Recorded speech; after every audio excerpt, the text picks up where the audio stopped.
Right, good evening, ladies and gentlemen. Welcome to this evening's meeting of Community Environment and Partnerships Committee.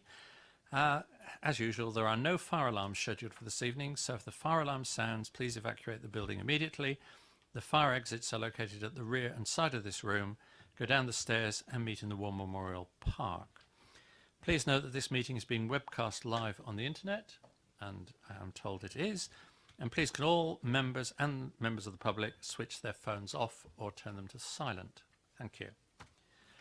Apologies for absence and substitutions. We apologise from Councillor Laura James, who's been replaced by Councillor Paul Harvey, and Councillor Jonathan Richard, who's been replaced by Councillor Stuart Frost. Paul, were you trying to say something? Yeah.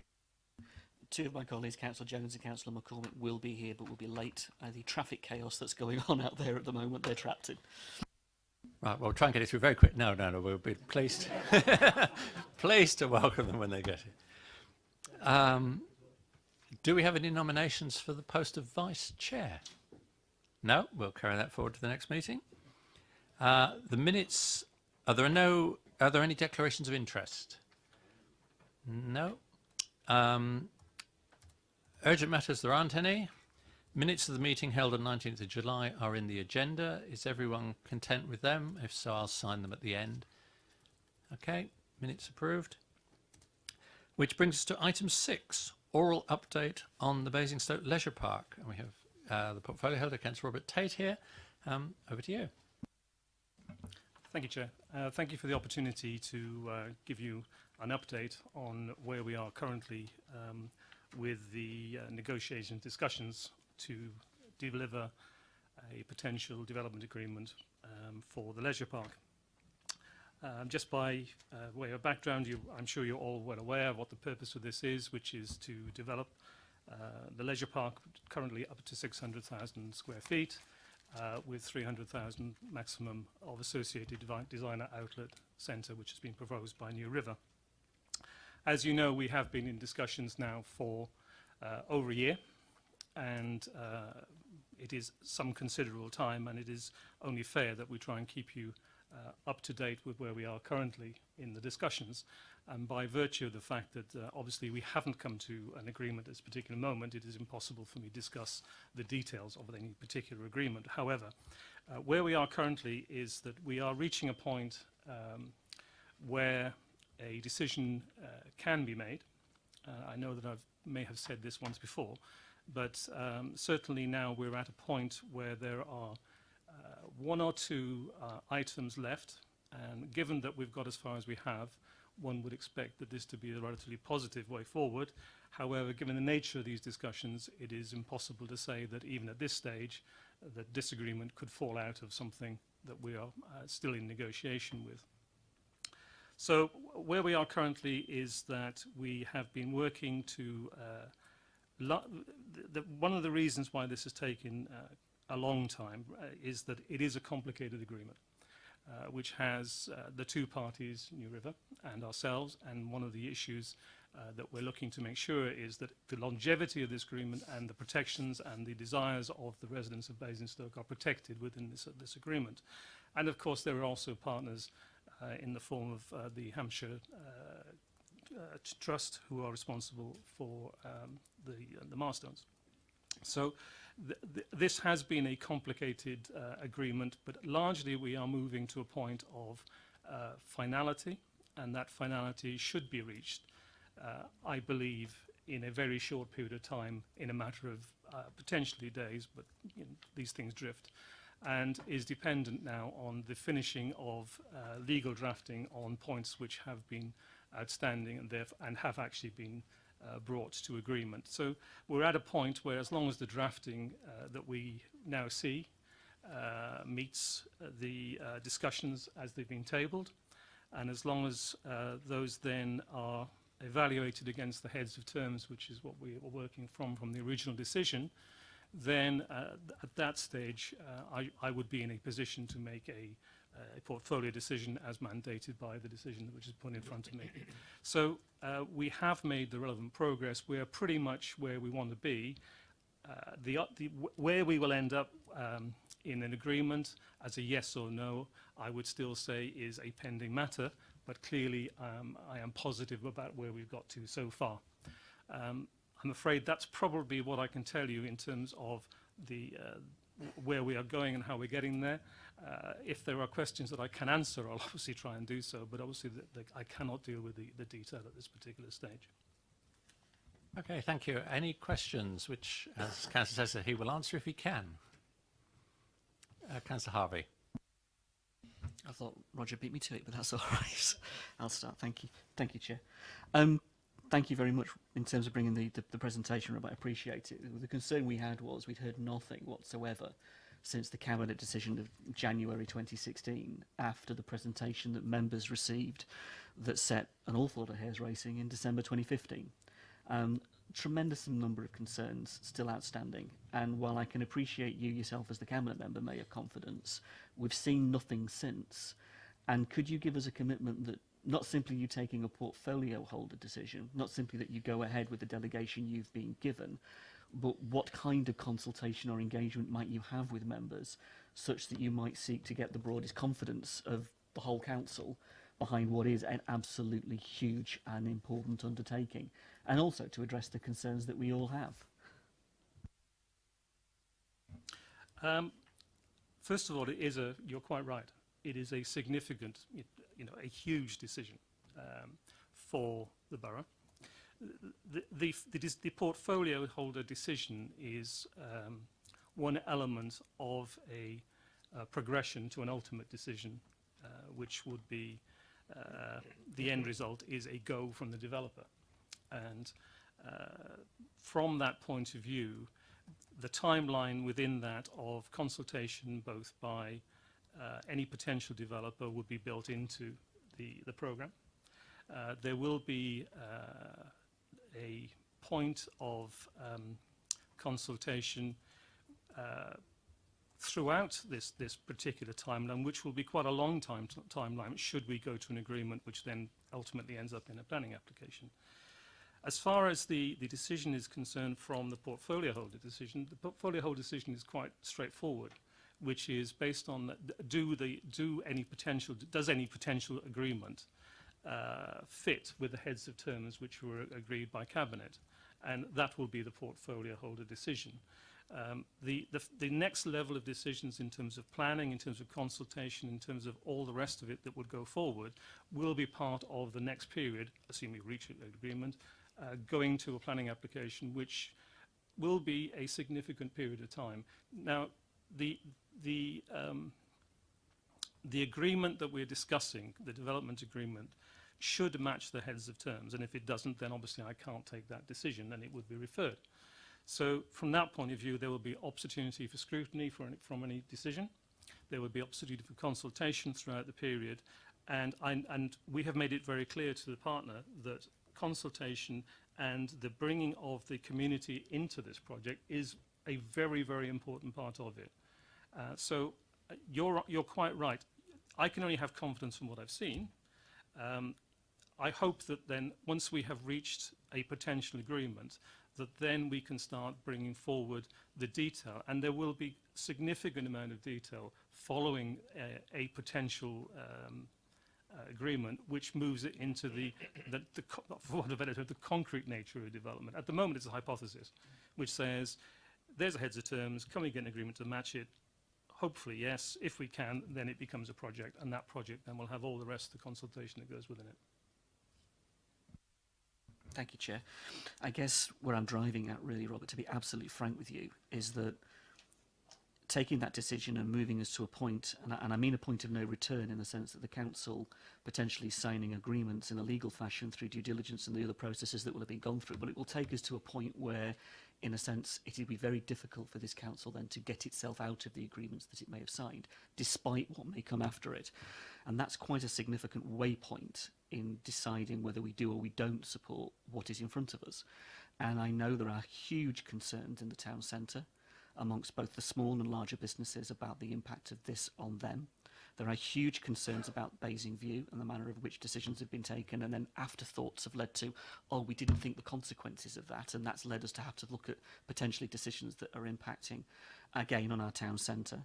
I think there are huge areas of discussion around the impact on the local communities in and around the park itself, in and around the transport issues, the infrastructure issues, all of which, in a sense, if before you sign it off and move it to that stage where it is very difficult to bring it back from, I guess from an opposition point of view and from a councillor point of view, from a resident point of view, it's just a question of saying, could you give us engagement before you sign it off, such that we see the picture, understand what you're trying to do, and can ask you and those who are party to this the questions we would like to ask them, if at the very least your intent is to carry on with it, to have some satisfaction that we have some answers to the concerns that are being raised. You may not be able to satisfy them. It might be a case that you have to sit there and say, I'm sorry, but we disagree.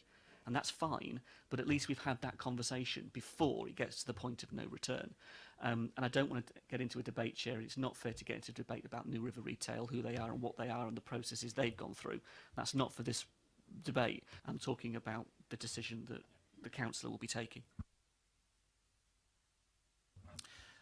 I'll certainly review what you're saying, Councillor Harvey, but I want to go back to what this decision is, which is, does a development agreement potentially match heads of terms which have already been brought forward and have been debated and brought through Cabinet? So from that point of view, certainly I'm not mandated, if the development agreement matches the heads of terms, and that is an evaluation that would have to take place and has not taken place yet. Should that be the case, then it is clear that from a decision-making purpose, that the decision could be made by the portfolio holder. Certainly, I will take on board what you're saying, and if I feel that there are issues around this which haven't been discussed already, and which don't have the opportunity to be discussed further, then clearly I can understand the point you're making. But I can't prejudice that, because I can't, by virtue of doing that, I would be saying, well, I sort of know exactly what I'm going to do. And until that's decided, either way, I can't tell you. Yep. Thank you. Councillor Gardner. Thank you. It's a very simple question. If everything goes to plan from where we are now, when do you actually see something concrete on the ground which is usable, both in terms of the retail offering and the leisure offering?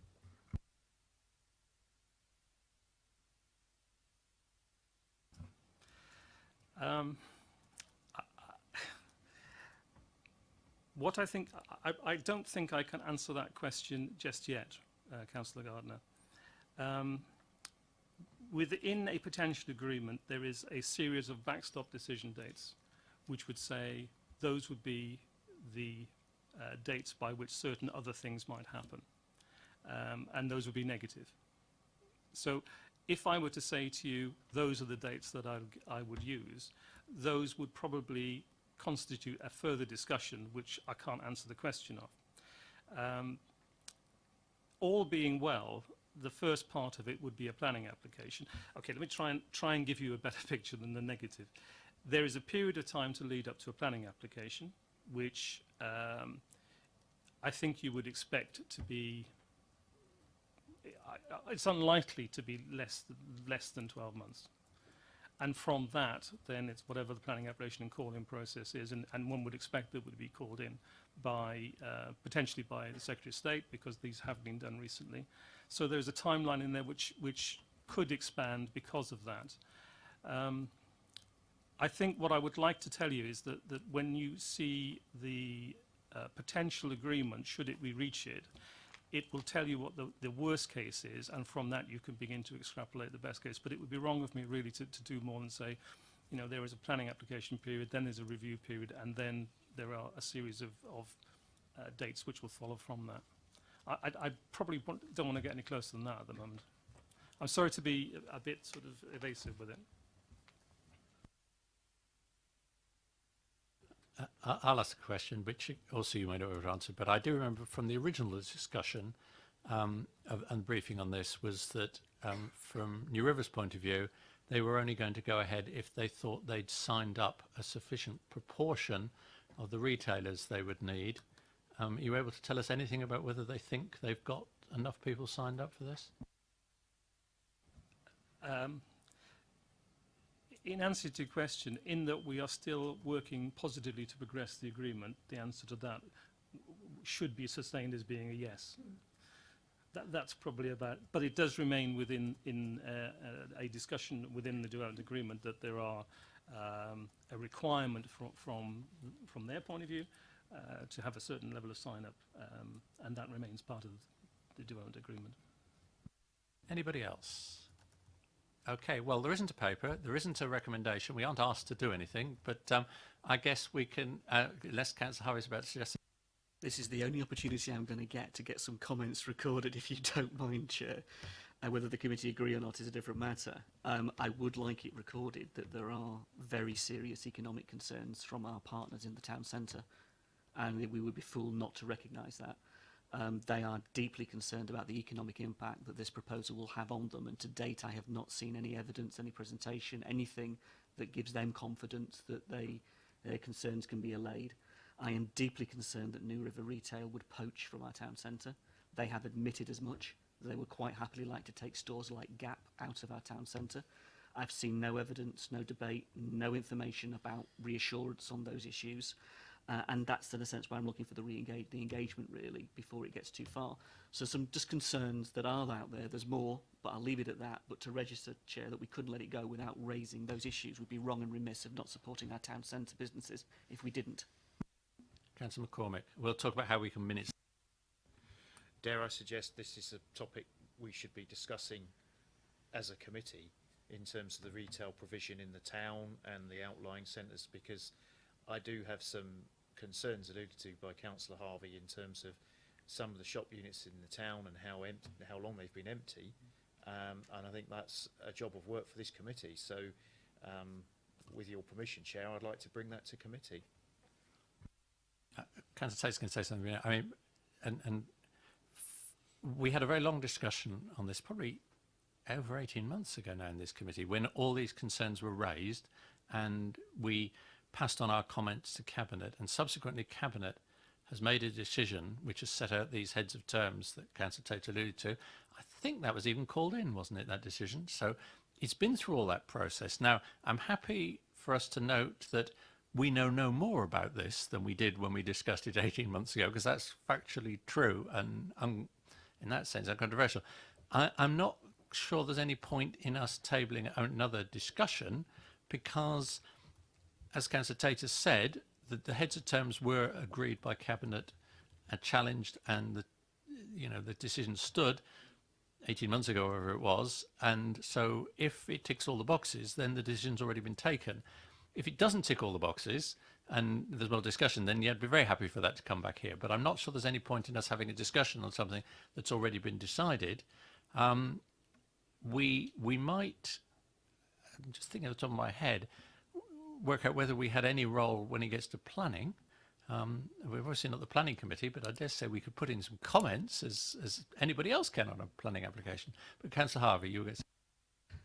By the time it gets to planning, it might be a different thing entirely, and it might well be too late by then to raise the concerns or address the concerns, as we know with planning applications at the point of the process they're usually at, particularly where the legals are concerned. That aside, I don't want to pick out the point about the Cabinet decision that's been made, because it's been made, despite all the concerns that were raised, and they made it with the heads of terms that the Cabinet member can quite happily and understandably sign off technically. I get that bit, and I'm not challenging that bit. What I'm challenging is the engagement and the process of addressing the concerns that have been raised that go beyond just simply signing off technical heads of terms that our lawyers and our advisors and their advisors can of course come to an agreement on. That's internal processes that may be relevant to the whole due diligence and the whole process. That doesn't answer the issue of the millions being taken out of our town centre by this very decision being taken. Or, for example, the concerns that we would have around transport and the other implications. They aren't planning matters just for a planning committee. And whether this committee wants to debate them or not, it's whether the Cabinet member gives us a space to engage on this. That's what we're really saying. So hence the request to capture those comments so they're not lost. I assume the minutes will record specifically that a request was made for more engagement and a commitment was given that the Cabinet member would see, depending on how things panned out, what was possible. I think that's what you've said. You're committed to consider what is possible. And as part of that, request for engagement, I think we could legitimately record, particularly given concerns about possible impact on the town centre and transport, which I must admit is the bit that most concerns me personally. But that's just recognising concerns that have already been raised. That's not seeking to challenge what Cabinet's done, but it is explaining why you're asking for more engagement and why the Cabinet member is committing to consider it. I think that is probably the most we could do in these minutes. It's just to add, Chair, that those concerns still exist. They've not been addressed. I think it's not the fact that they were addressed during the process and the scrutiny and the rest of it. Those exist right now with town centre businesses expressing today their concern that this proposal's impact upon them. Yeah, I don't think we can record that because they're not doing it to us, but we can acknowledge that we know no more than we did 18 months ago. That's the point. Can I just make a brief answer?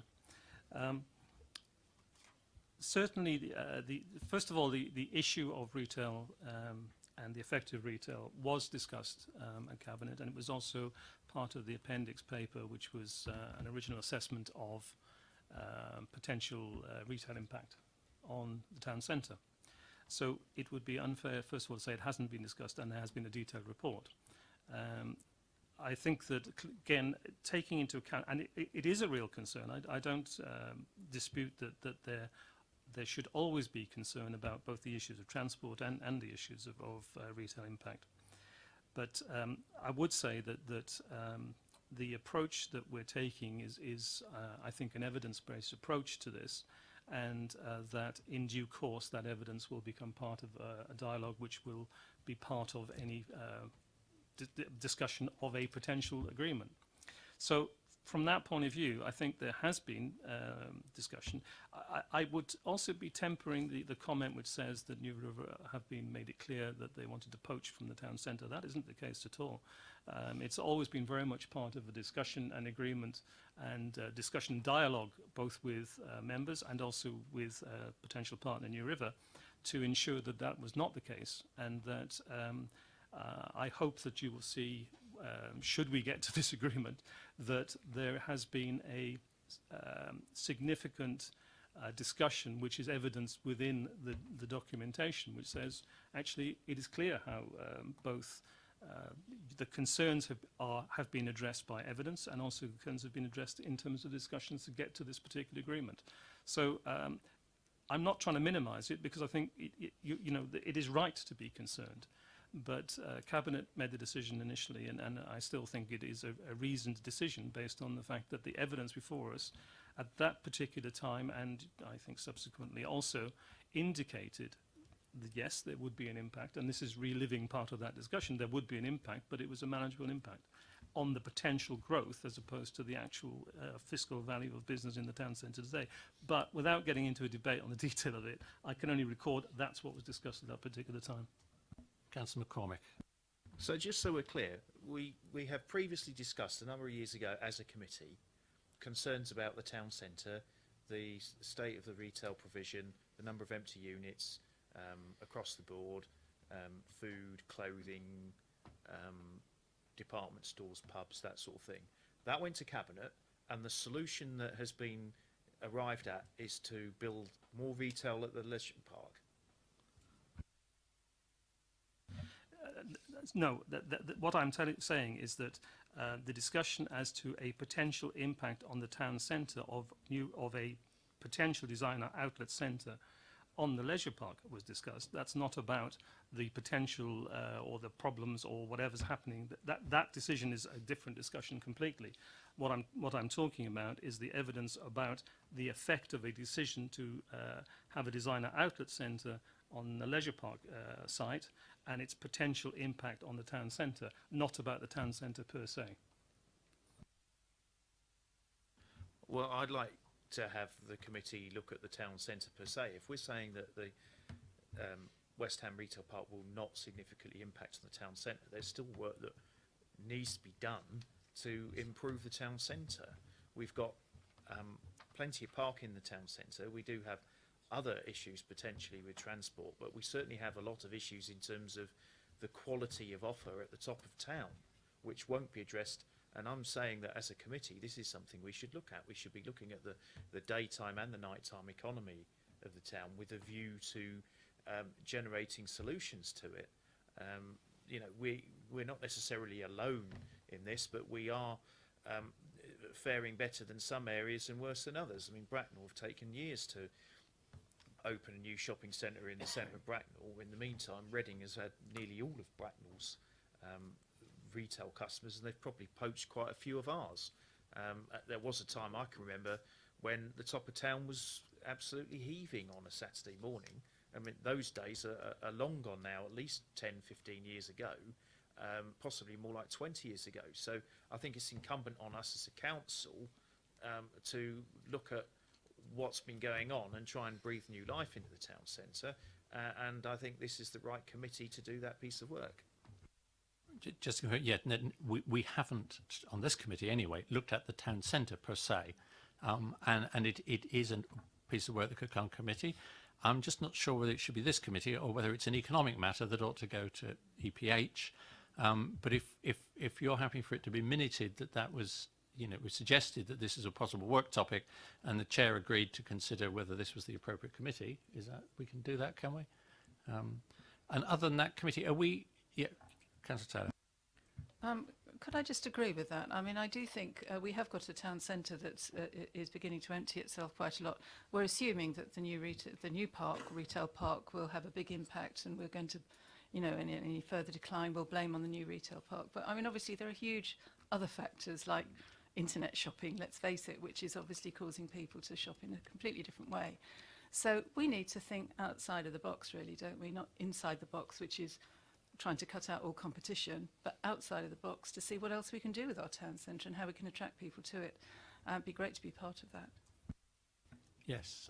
Having said that, we are getting into the debate, but if the leisure park redevelopment goes right and we get the transport connections with the town centre right and the advertising right, it could actually be good for the town centre, not bad for it. So let's not assume it's going to be bad for it. It's not a you know, necessarily one way or the other. But committee, are we happy to record Councillor Harvey's request as our request, that the, you know, where the portfolio holder can further engage, he should do so with particular reference to the possible impact on the town centre and the transport issues? Is that, would we like, yeah, Councillor Gardner? I was going to raise a point when Councillor McCormick talked about the town centre, because he's right. There is a problem with the town centre at the moment. It's being dealt with by the town centre manager. It's not just the top of town, it's the town centre itself, it's Festival Place and the rest of the area. And I think it is worth having a discussion from a community perspective on exactly what is happening about perceptions on the leisure park, because an awful lot of it is uncertainty at the moment, what reassurance is being offered. Yeah, okay. Well, I said before, I'm happy for it to come to the committee if it isn't already on the, you know, EPH's horizon. But there's no point in both of us doing the same work. Councillor Harvey, I think it's better be the last contribution. Can I just temper perhaps the debate we've had thus far, in the sense of saying that the town centre has been successful because it's been the focal point of an awful lot of our work as an authority over many, many years, from the region, you know, from bringing Festival Place forward in the very point of having a new town centre. Basingview is critical to that dynamic, having John Lewis and Waitrose there as well, and they have issues in terms of the relationship that needs to be looked at. There is an issue, and always has been, with the top of town and the relationship with the town centre itself, the specific town centre, I mean Festival Place and the malls. Our investment in the malls, despite all the problems we had with it, despite all the mess over auditing and the finances that went wrong and the problems that we had that had to come through committee and be examined and scrutinised, it was still the right decision for this council to take that on and invest in the malls. So there is an awful lot of positive elements to say about our town centre. That's the point. If we want to make it the jewel that we want it to be in the context of Reading and Bracknell that have done theirs successfully, and others that are also going through the process, we can't. And competition isn't a bad thing. Competition is a good thing. But what you don't want to do is cut your nose off to spite your face. And that's the issue with the retail impact. And forgive me, Chair, I must come back on the Cabinet member, because the managing director, I think, or the senior person at New River sat at the scrutiny meeting, I think it was maybe even this committee, actually, if I'm remembering correctly, and stated they would be very happy to see businesses like Gap be taken from the town centre. Those were their words. I have major problems with New River Retail, and they should be under no illusion that they do not have the support of the whole council in taking this forward. There is a significant proportion of this council that does not support what they are putting on the table at all. We really mustn't rerun the debate, but my memory of the discussion here is very clear. I remember GAP being mentioned explicitly, and the answer they gave then was that the lines that would be in out at the leisure park in whatever it's called, an outlet, a designer outlet, would be a completely different set of lines from what they would have in the town centre, and the two would very happily coexist. Now, he may be right about that, he may be wrong about that, but that was what was said.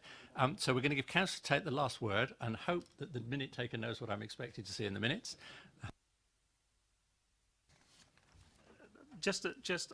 I do understand and do accept that this sort of change has a long way to go in terms of building the confidence of the council and the community. I still believe that the basic principle we're achieving here is a deliverable which is of great value to the council and the community. We will need to engage throughout that next period in bringing that to a positive conclusion. And certainly the chairman's comment about GAP, I think, is very clear. And my experience and understanding of how this works is fundamentally that the brands that have dual purposing, dual siting, they keep these lines very separate. And that absolutely is true. And you'll see it whichever designer outlet centre you go to. And at the end of the day, we need to focus as well when we're doing this on the positives, which are, at the end of the day, 600,000 square feet of leisure facilities, which would include potentially a brand new aquadrome. So there's a lot to win. There's still the potential of this to fail at the end of the day, not just because of decision, but ultimately viability, planning, rest of it that goes along with it. There's just a long way to go with this, and I understand that there are concerns, but I believe that it's going the right direction, assuming we get this agreement sorted and nailed down, and that it's the right agreement, and that's the next basis that we can go forward with. Okay, thank you, Councillor Tate. Thank you, everyone. So there will be two things in the minutes. One, a request for further engagement, if possible, with specific reference to retail and transport, and a promise to look at the issue of a committee considering the town centre as the town centre, and I'll look at whether it should be this committee or EPH. So thank you very much. That brings us on to item 7, joint waste and the recycling tender.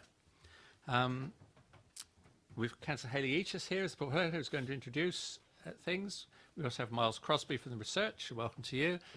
We have John and Sarah, who we've seen before, and procurement officers hiding in the background in case they're needed, I think. So, Councillor Eachus, I'll let you introduce it and then I'll tell us what we're doing next. Thank you, Chair. So if I can just give a brief introduction so everybody knows where we are. The purpose of this evening and the paper is to seek the views of this committee on the specifications for the tender, the waste contract. So just by way of background, we're currently in a waste contract which comes to an end in October 2018. That was a 7-year contract. That contract's not being renewed, so Cabinet in March this year agreed that we would go out to tender, and that's an ongoing process at the moment. The part of the tender process quite unusual in that we've gone out to tender with 2 lots. We have lot 1, which is I would say is maybe with a few specification changes to try and improve the service, but it would keep the weekly bin collection.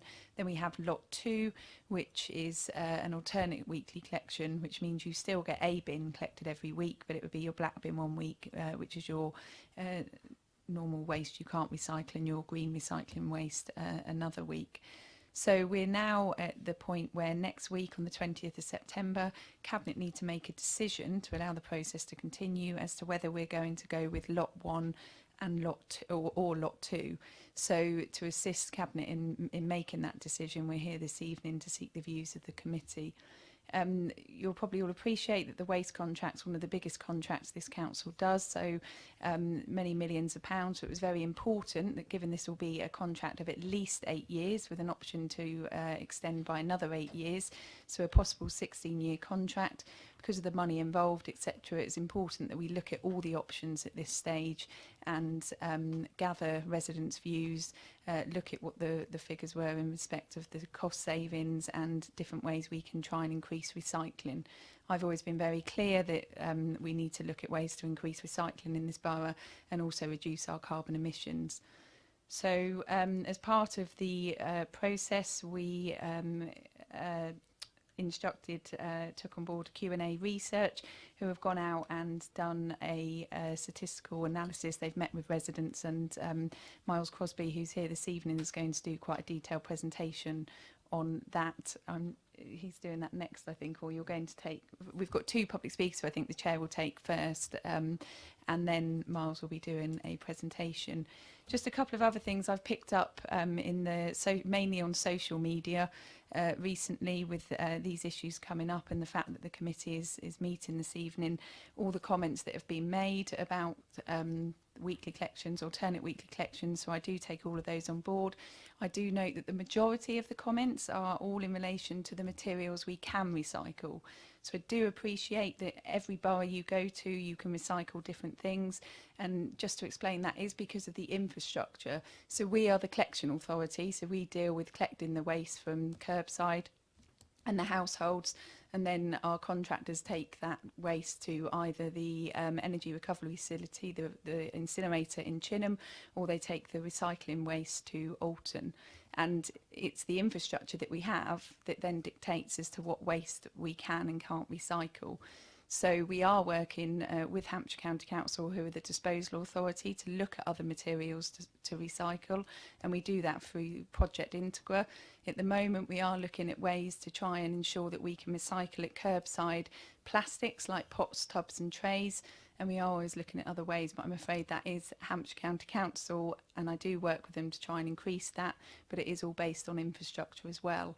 And also Project Integra are very much about sustainable recycling, so we don't just want to recycle anything and then it ends up in landfill or incinerated anyway. They want to make sure that any material we recycle, there is a sustainable market for it and it is being properly recycled. But as I say, they are in the process of looking at things like pots, tubs and trays, which in all the social media posts and when people speak to me are one of the biggest things that people would like to recycle curbside. I get that. I've had lots of meetings with Hampshire and it will hopefully happen in the coming years. But in the meantime, Basingstoke, we are lucky enough to have the plastic banks around the borough. There's about 9 of them in Basingstoke, and we're always looking at other sites and options for possibly increasing those banks. But again, it's not as easy as just finding a site and popping a bank on there so that people can come and recycle.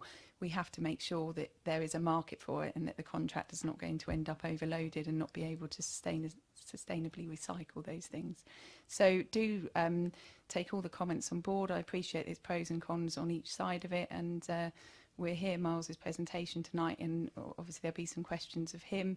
And then I probably don't need to remind you all, but it's quite clear in the papers, there are a number of pink papers tonight, and there is very good reasons for that. We are in the middle of a tender process, and I'm sure the potential bidders may be watching this evening, and we need to ensure that anything on pink papers is dealt with in private session, and that will be later, because one of the things I do want to discuss with the committee is the service options. They're at the back of the report and one of the appendix, but that is confidential, and just so if we get into that territory, we'll have to go into confidential, but I know that Councillor Golden will deal with that as well. Okay, thank you. So as indicated, we have 2 visiting speakers. Councillor Keating, please.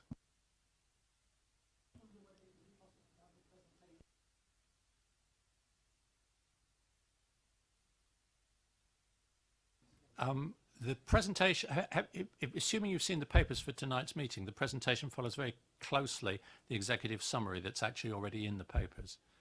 So you should have seen it. Well, the presentation follows that very closely. Councillor Keating.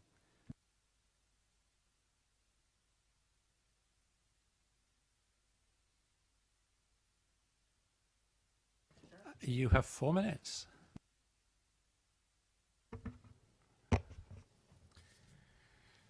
I've had a long interest in this subject matter, and I was the last Labour member who was a cabinet member for this subject.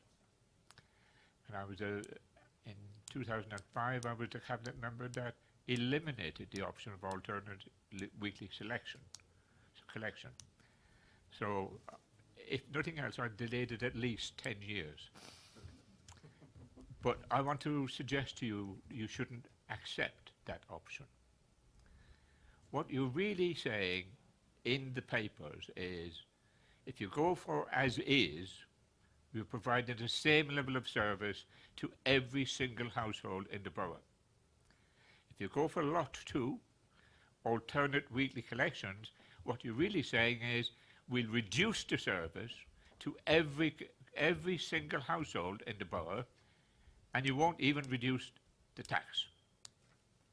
You won't cut the costs to the household people. The reality is, what we're talking about is one collection per household for a green bin every 2 weeks. If there's any reason why that every 2 weeks is missed for one reason or other, somebody couldn't get the bin out, or somebody was too sick, or they were away on holiday, if that service is missed, then the end result after in 1 month period is you'll have to fill a bin, or at least no more than a bin, once a month, if you miss a collection.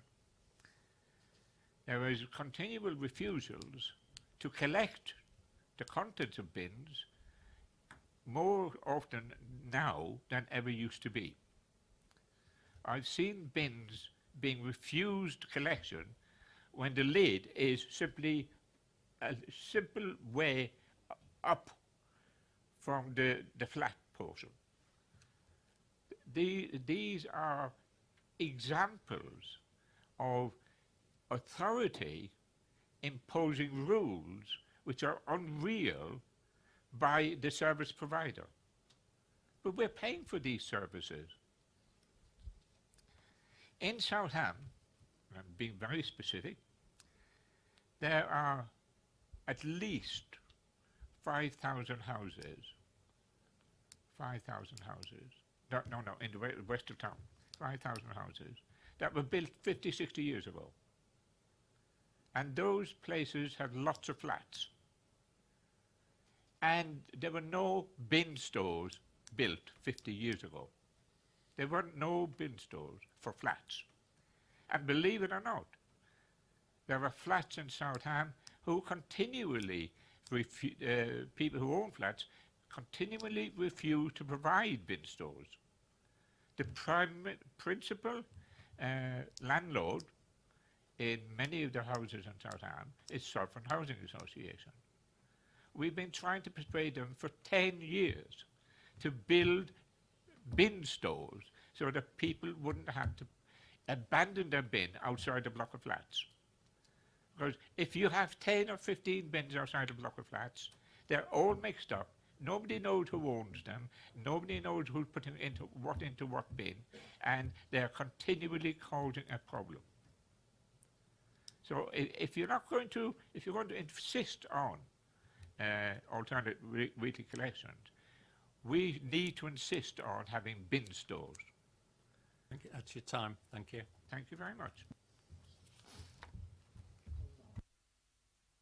Right. Former Councillor Bierman.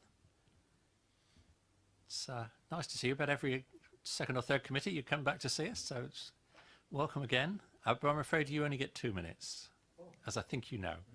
So Well, I must admit, your time starts. Yeah, I wasn't quite sure either, because I thought you were being generous. But okay, well, I shall some try nights. Some nights. and whiz through. Okay, here you go. Right, it is in fact very difficult to make meaningful comments because of not seeing what is the meat of the report, where the details are going to help give some guidance. But I do want to say I think it's very brave of the portfolio holder to take on this mantle, because it's not been helped by certain public pressures, and I hope that she will be able to see the right answer all the way through. The question has always been to look at all the options, and she has at least done that, and I'm glad that after my 10 years ago, that's been taken on board. I have to make just more general comments, as I've not got the details of the report, as to what might be the answer. And the first thing is to say the experience of other authorities, which is A, that as a result of having alternate weekly collections, the recycling has gone up markedly, and we certainly need to do that in this borough. General things that have been said, and I think it might have even been said by the portfolio holder at some stage, that there's a potential saving of £1 million or thereabouts. Nobody's leaked anything to me, but that's the sort of thing that's been talked about. That's really worth considering. And lastly, just common sense says if we've got a system together with Heart, to be doing it all in one, because that's going to make the system more efficient, inevitably. The starting point should, of course, be waste reduction, and that's a really difficult thing to get people engaged with. That's the thing that should happen before the rest. And we as a household manage not to fill our black bins for a month at a time. So it should be possible. And obviously these other boroughs that are doing alternate weekly collections are managing to encourage their residents to change their habits despite Councillor Keating's fears. I'm sorry that food waste isn't part of the proposal. And I certainly agree with the portfolio holder that there's a mass of opinion out there that says we should be clearer and more effective with plastics. Noting that it's flashing, I'll just say, lastly, in the report, which you said, Chair, is here, and I read the summary, to say in that report that a lot of people don't think that recycling will go up is like saying, and therefore going with that or taking that as a guidance, is like saying, oh, well, lots of people want more car parks at primary schools so that people can drop off, and they would like to see the double. It would be very nice, but it's not a good idea, and one shouldn't be always guided by what people want to say. That's 30 seconds of my tolerance, so I think okay. Time. Thanks. Glass collection isn't working, I'll say as the last thing. The way it is, separate collection isn't a good idea, and I don't know why it's happening. It was going to be with the paper. Bye-bye. Thank you. Right. We will now have Miles's presentation, and then I'll explain how we're going to handle this very tricky evening with all these pink papers, but we'll have the presentation first. Thank you very much, Mr. Chair. Thank you very much, Mr. Chair. Yes, my name is Miles Crosby. I work for research company QA Research. We've done a variety of research in Basingstoke-Dean over the years, so very happy to be down here and presenting to you once again. I think we'll jump straight into it with a bit of detail on the background and methodology on the next slide. So this was a two-stage research consultation with residents. Stage one, a series of 4 qualitative focus groups, so where a group of people come into a room to discuss an issue. This was a more exploratory phase of research to get some initial ideas and opinions and test out some of the concepts that we would later elaborate on in the quantitative research. These groups were stratified by life stage, so we had 2 groups with families with children at home, 1 group with the pre-family stage, and 1 group with the post-family stage. This is a very common way of stratifying focus groups, and the idea is to get a good representative sample of residents. We also take into account the urban-rural split of the borough. 1 was held in the rural village of Kings Clear, and 1 was conducted in this very building in Basingstoke town. Stage 2 was the real crux of the research, the key part of the findings that we will probably most discuss this eve. This was a quantitative sample survey conducted face-to-face with just shy of 1,150 residents, all adults aged 18 and over, and all residents of the borough. So we'll start with a discussion of the key findings of the focus groups. If we could just pop on to the next slide we have. So the focus group findings generally, which will be echoed to some degree in the findings of the quantitative research, we move on to that. Residents are generally very happy with the waste and recycling collection in the borough, have a very high degree of satisfaction. There are a few issues. Some felt there could be a greater range of materials recycled. There's a lot of confusion over the recycling of plastics. And as I'll discuss in a bit a minute, perhaps a sense that people aren't aware quite to the extent to which they do or do not recycle. So there was a discussion, we asked residents, did they feel they were good recyclers? And unsurprisingly, the vast majority of people do think they're good recyclers. And it came as a great surprise to many of them to find out that the recycling rate in Basingstoke-Dean is very low in comparison to other areas in the country. This is not at all an unusual finding in market research with residents. People often have a slightly better opinion of themselves than is necessary reality. It seems to be an innate part of the human condition. But many were surprised to learn that the borough is not as good at recycling as they could, and almost all did subsequently concede that actually they could do more when pressed to think about it, when confronted by the fact that recycling rate was low. Many indeed did say, I suppose I don't recycle as many plastics as I thought, or, well, I don't recycle that because I'm not totally sure if it can be recycled. And the excuse given in every waste and recycling focus group I've ever been in, it's sometimes too much effort to do. We then introduced some discussion on the proposed changes to the service, so the shift to an alternate weekly collection model. And there was a general reluctance to change, it must be said. This, again, is not uncommon. Residents don't particularly like change, and there was a reluctance to this, and concerns, as you'd expect, tended to focus around the bins overflowing or not understanding the new model of the system. That said, I wouldn't say that opposition was particularly intense. It was more a general sense of irritation. One group in particular was slightly more verbose about their opposition and detailed that opposition a bit more thoroughly, but there was a general sense of apathy from some groups amongst the change, or a degree of acceptance. And one group in particular acknowledged that alternate weekly collection is increasingly becoming the standard model for local authorities across the country. So as I alluded to there, it was the pre-family group, the younger people who were generally apathetic about it, the C2DE families, so the lower end of the social grade families, and the post-family groups. There was a begrudging acceptance, indeed, of the changes, despite overall disagreement with them in principle, i.e. they didn't like these changes, but it was something they would come to accept in time. Lastly, we did a bit of discussion amongst users of the Green Waste Service, that there was considerable interest in a wheeled bin for this, but as is often the case, that interest quickly dissipated when there was any discussion of charging for that service. So if we just move on to discuss the findings of the quantitative sample survey, as a way of setting some background, we asked respondents what type of bin they had. 84% had the 240 litre refuse bin. Currently, this will become a bit more important in later discussion. A small proportions possessing the smaller 140 litre bin that has been handed out with new builds in the borough. Just under 2/3 of respondents currently fill their bin 3/4 full or more in a typical week. Almost all, 90%, filled it by at least half. And in the report, in the full report, there is some discussion on implications for that over a 2-week period versus a 1-week period. So do feel free to have a read of that if you want to see that in more detail, the implications of that.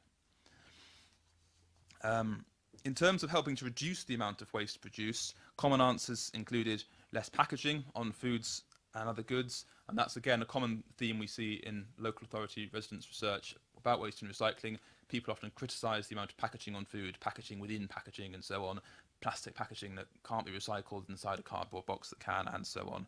And crucially, a better understanding of what could be recycled. And this echoed the findings of the focus groups, where we saw a high number of people saying, I'm not totally sure what can and can't be recycled.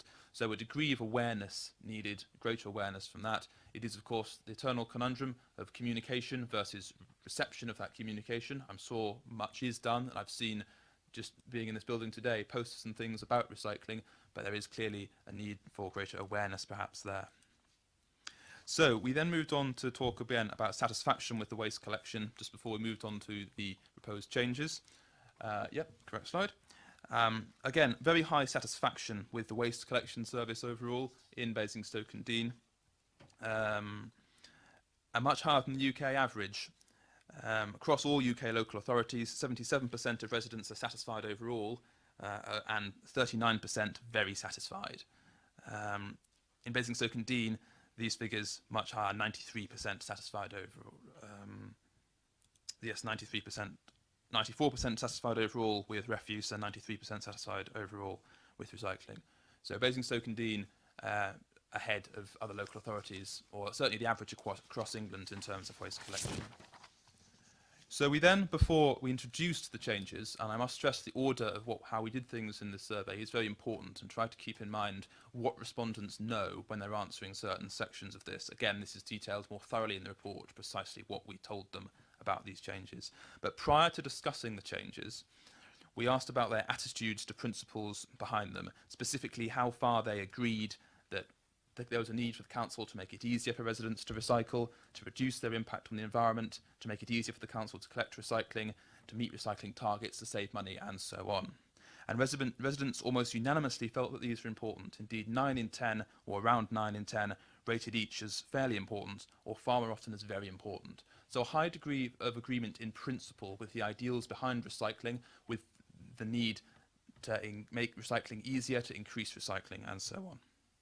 So having had that context, we then moved on to the next slide and presented respondents with quite a simple question. How far do you agree or disagree with a change to a fortnightly refuse collection service on the basis specifically that it would improve the rate of recycling? A discussion about cost came a bit later on in the survey. So how far would you agree it would improve the rate of recycling? And whilst before we saw a high degree of agreement in principle, now, when asked to make a decision that might affect their lives, we see a more polarised outcome. We see 38% agreeing with this proposal, 51% disagreeing with that proposal. We then moved on, if we could to the next slide, to discuss attitudes to accepted budget savings from the proposed changes. So essentially, how much budget saving would make alternate collection worth it, as it were. And unsurprisingly, as shown on the chart in front of you, the vast majority of people, three quarters, said they didn't know. That's not surprising. We see it in a lot of resident surveys that residents struggle to comprehend costs and things. You throw about figures like, I can't actually recall the precise figure we used in the report. I believe it was around £2 million. 3.7 million. Yes, annual savings of 2 million. They find it very hard to quantify that, and it's unsurprising, therefore, that we see a high proportion saying don't know when asked to quantify acceptable budget savings. So if we could just move on to the next slide.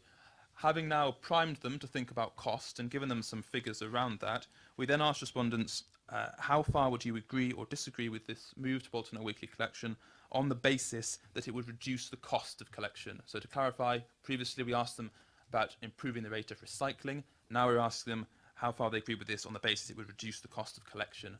And once again, as we see from the chart, the argument was fairly, albeit not totally, polarised. 41% agreed and 46% disagreed. So quite split down the middle, really. So to conclude, before we move on to some questions, overall, again, something to shout about. Residents are very satisfied with the current waste and recycling collection in Basingstoke and Deane. There are a few issues. The recycling collection, whilst satisfactory, could potentially have a wider range of materials that could be recycled and get greater clarity over what can be recycled. In the focus groups, it emerged there was a particular interest from some demographic groups in collection of food waste. Indeed, the satisfaction with the refuse and recycling collection in the borough does significantly exceed the UK average, so a very highly regarded service by residents. That said, there was a need to improve awareness and knowledge of recycling in the borough, and residents crucially believed that doing so would increase the recycling rate in the borough. And in the report, there are details further research from agency Ipsos Mori to support the fact that alternate weekly collection, in their observation, does increase the rate of recycling once it's introduced. So if we just move on to the... Yes, you're ahead of me, Daniel, well done. Respondents strongly support the principles behind recycling and felt it was important for the council to operate an easy-to-deliver, value-for-money service that makes it easier for residents to recycle, to meet recycling targets and reduce the impact. So again, in principle, residents strongly support the ideals behind recycling, and from what I've seen in other research for local authorities across a range of service cuts, and as I felt was apparent in the focus groups, there is often a degree of empathy with the council's position that they are in a difficult situation when it comes to services such as this. However, despite believing in these principles of delivery, of an efficient waste and recycling service that boosts recycling and so on, only 38% of respondents agreed with the proposed changes on the basis that it would increase the rate of recycling, and only 41% agreed that they would agreed with the changes on the basis that it would decrease the cost of collection. So just on the final slide that we have up, we did a bit of number crunching around the approximations, self-reported approximations, I stress, so respondents' own perception of the volume of refuse they produce in a typical week versus the amount that they would produce over 2 weeks, and use the numbers to extrapolate that. Again, there's quite a detailed discussion of the methodology we use to run that analysis in the report. I stress it is quite hypothetical, quite conjectural, but it was nonetheless an interesting piece of an interesting use of the numbers, I thought. And what we found was that we felt if residents could reduce the amount of refuse they produce in a given week by 1/3, and research by Ipsos Mori suggests that that is doable, the majority of people would not exceed the capacity of their refuse bin over a 2-week period. So again, the majority will have the 240-litre bin over that 2-week period. 2/3, 65%, would not exceed the capacity of their refuse bin. I do want to stress that that is a conjectural figure, but nonetheless an interesting indication of what could be.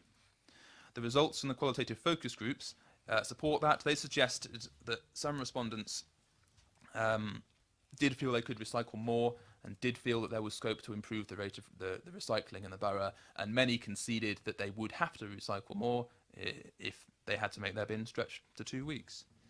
And just lastly, I think, again, to stress the importance of communication, this particularly emerged in the focus groups, but it's so important to fully and adequately communicate changes to residents to make them feel sufficiently informed should this go ahead.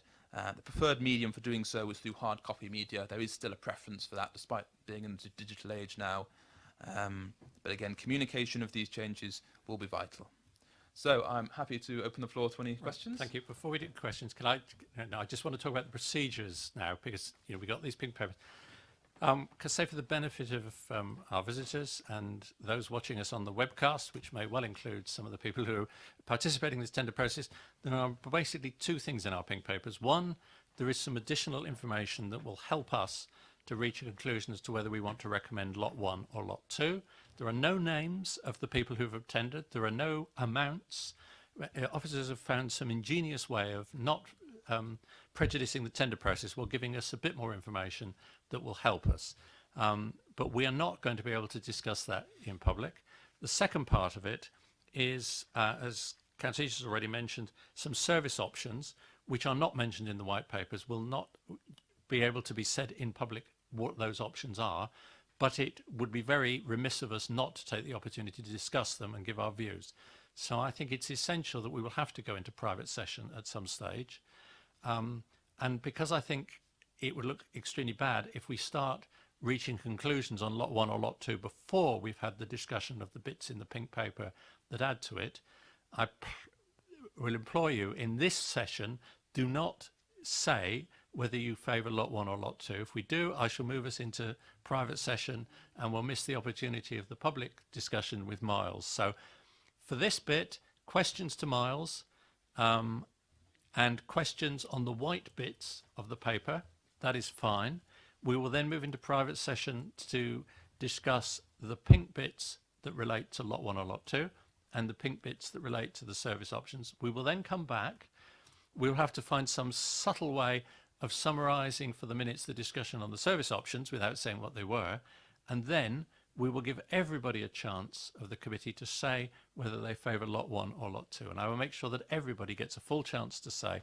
So please, please, please resist the temptation to say it now, else we will have to go into full session, into private session earlier, because we do need to look at what's in the pink papers before we start expressing those views. So it's under normal rules, questions to Miles, our officers on the white bits of the paper, and I saw Councillor Gardner first. Right, my first question is on the sample groups. How randomly were they selected, and was there the possibility that they were weighted in favour of those people who are actually interested in recycling and therefore were more likely to want to participate, as opposed to the bad recyclers who just weren't interested? Could I just clarify, when you say the sample groups, are you referring to the focus groups or the sample for the quantitative survey? Both. No, I do not believe there was any bias selected. I'll take you through our recruitment process. Recruits are selected, normally recruited on street for the focus groups, and are stratified by age, gender, ethnicity, social grade and geographic location to make sure we have a very good spread of people. And indeed, judging by the apathy towards recycling of some of those who did appear, I certainly got not the impression at all that there was any bias towards recycling in the qualitative focus groups. Naturally, there were one or two who did come along and sort of said, yeah, recycling is important to me, it's something I do, but I don't believe there's any suggestion at all that they made up any greater part of the group. Indeed, I'd argue, if anything, there's perhaps a sense that for some groups, the young people in particular, the C2DE families group, and probably to an extent the older persons group, anyone who had a particular interest in recycling was actually in a minority. For the quantitative side, quantitative research was conducted face-to-face by a randomly selected sample by knocking on household doors and interviewing people within. We control for that by stratifying the sample geographically by ward, and indeed on some occasion to lower super output area, a geographic area defined by the census. Again, we put quotas on age, gender, ethnicity, social grade, and also houses versus flats, as we recognise that there could be a difference in views between those, and lastly by the urban-rural split. So it was a very comprehensive sampling methodology, as we would always do in order to achieve a representative sample, and I don't believe there's scope for any bias to come out of that. The people we employ as face-to-face interviewers are a unique breed. They have a great tenacity to get people to take part in these surveys without exceeding their ability to decline to without pressuring them into doing so, is what I'm trying to say. And that's a key part of the research, because we do need to ensure that everyone is consulted. And in all the residents' surveys we've taken part, I've never had the belief, as I do here, that there'll be any bias introduced into the sample. Supplementary, or are you happy with that? Okay, Councillor Frost. Thank you, Chair. I just want to go back to the slide on key findings with the quantitative sample survey, if we can, please. The third bullet point, you mentioned that 46% wanted to see less packing on food and other goods and had a better understanding of what could be recycled. 90% would like help on how to reduce the amount of refuse waste produced. And you said in the findings that 1/3 or 34% felt they could not reduce their refuse production any further, but you didn't comment on that part of the finding. Do you have any further comment, or are you just going to leave that statistic to stand on its own?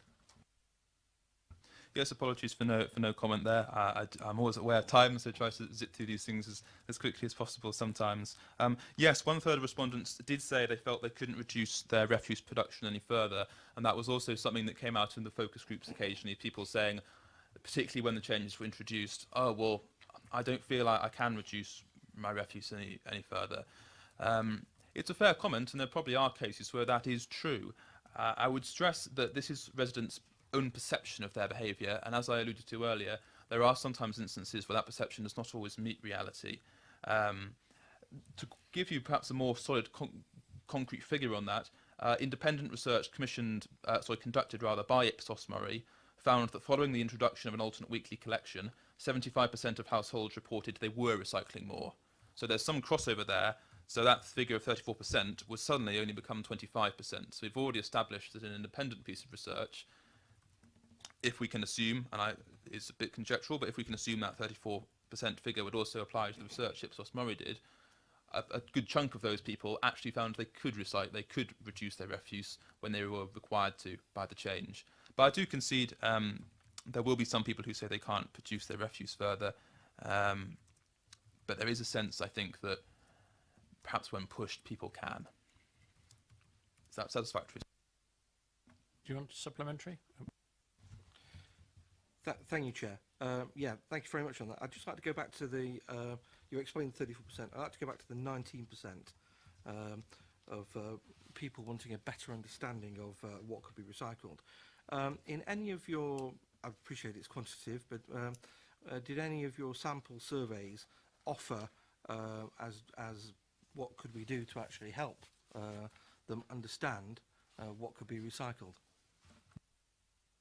No, Councillor, I'm afraid that didn't come out in the quantitative survey. It wasn't an issue that was particularly discussed there, though I will check the verbatim comments at the end to see if that came up.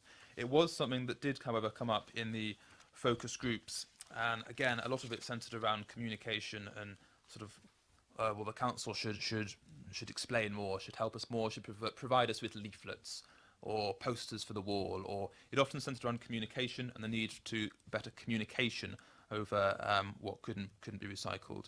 One exercise we did in the focus group was to present them with a series of materials, Tetra Paks, plastic bottles, soiled aluminium foil and so on, and say who in the group thinks you can and can't recycle this. And we found sort of quite a wide variety of opinions on some of those things. We also showed them some little prototype cards that might be used were ultimate weekly collection to go ahead. I think are detailed in the qualitative finding of the full report, sadly not in your notes from the survey. But yes, we used some show cards sort of what the new service would look like that said on them, recycling, what you can and can't recycling. Cardboard would go in this bin, aluminium foil can't go in this bin because of various reasons. And there was, I feel, generally good reception to that. So I suppose that's my short answer is better communication was the key thing that they wanted to do for that. But as we discussed briefly in the group, there is the eternal problem of people are receiving that communication or absorbing that communication, as it were. But that was the short answer, communication. Thank you. Thank you, Chair. If I can just quickly, on recycling awareness, do think, and it is a big issue, and we are always trying with the comms team here to get recycling, how we recycle. We've just sent a leaflet out to all houses recently. We're often doing articles in Basingstoke and Dean today. We use social media, but I do appreciate it's something that is ongoing, and I will continue to try and educate people as much as I can. I attend Brownies guides where I can, infant schools, junior schools, but absolutely I agree that recycling awareness is something we have to continue to do, but I do keep banging the drum, and if other members, obviously not for tonight, but have any ideas or etc. on communication strategies, and I'm always willing to listen. Thank you. Right, I have several more. Working my way down the list. Councillor McCormick. Thank you, Chair. I had a couple of quick questions. The first one was in regard to the quantitative sample survey, which is on, I think it's the third last slide, and it's also referenced on page 7 or page 31, whichever one you want to look at in the report. 74% felt that saving between 1% and 50% would make change to fortnightly collection worthwhile. So, notwithstanding the fact that a saving between 1% and 50% is quite a big variation, and there'll be a lot of people who would be quite happy to see savings of 50%.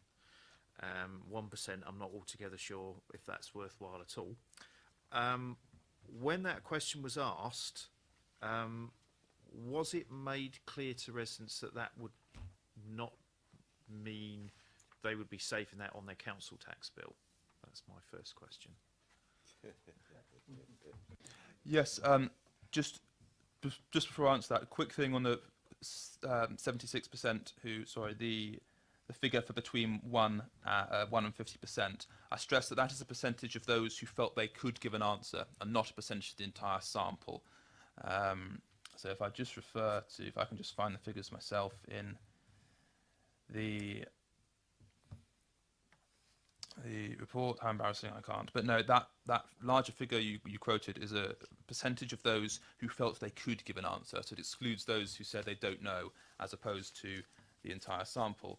In terms of the wording of the questionnaire, no, it was not made clear that that would not be taken from their council tax. The exact text that we used when answering this question was, quote, "It costs £37 million to provide all of the council services, of which 3.7 million is spent on household waste and curbside recycling each year. Because of reductions in government funding and increasing pressure on services, it is estimated that Basingstoke-and-Deane will have to make annual savings of £2 million a year by 2021. Of the 3.7 million spent on household waste and curbside recycling each year, what percentage of this budget would need to be saved by changing from a weekly collection for household waste to a fortnightly for you to think it is worthwhile?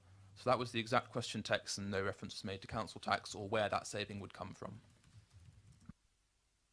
Okay, a supplementary or? Well, I had another question, but it was completely different entirely. There was reference made to recycling the food packaging and that sort of thing. But what questions were actually asked on food collection itself and the possibility of that being either recycled or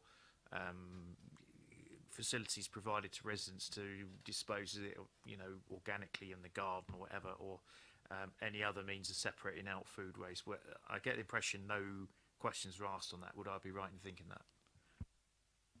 Yes, that's correct. No questions were specifically asked on this in either the quantitative survey or the qualitative focus groups. It came out organically in the focus groups when residents were being asked about their ideas for future service delivery and so on, and a number of them said, food waste recycling. They particularly made reference to relatives and people who lived in areas that did have food waste recycling.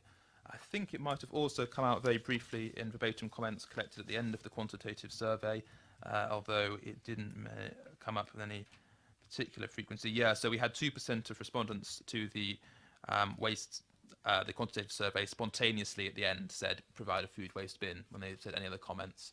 But no specific question was on this. It was something that came organically from the research. Very quickly.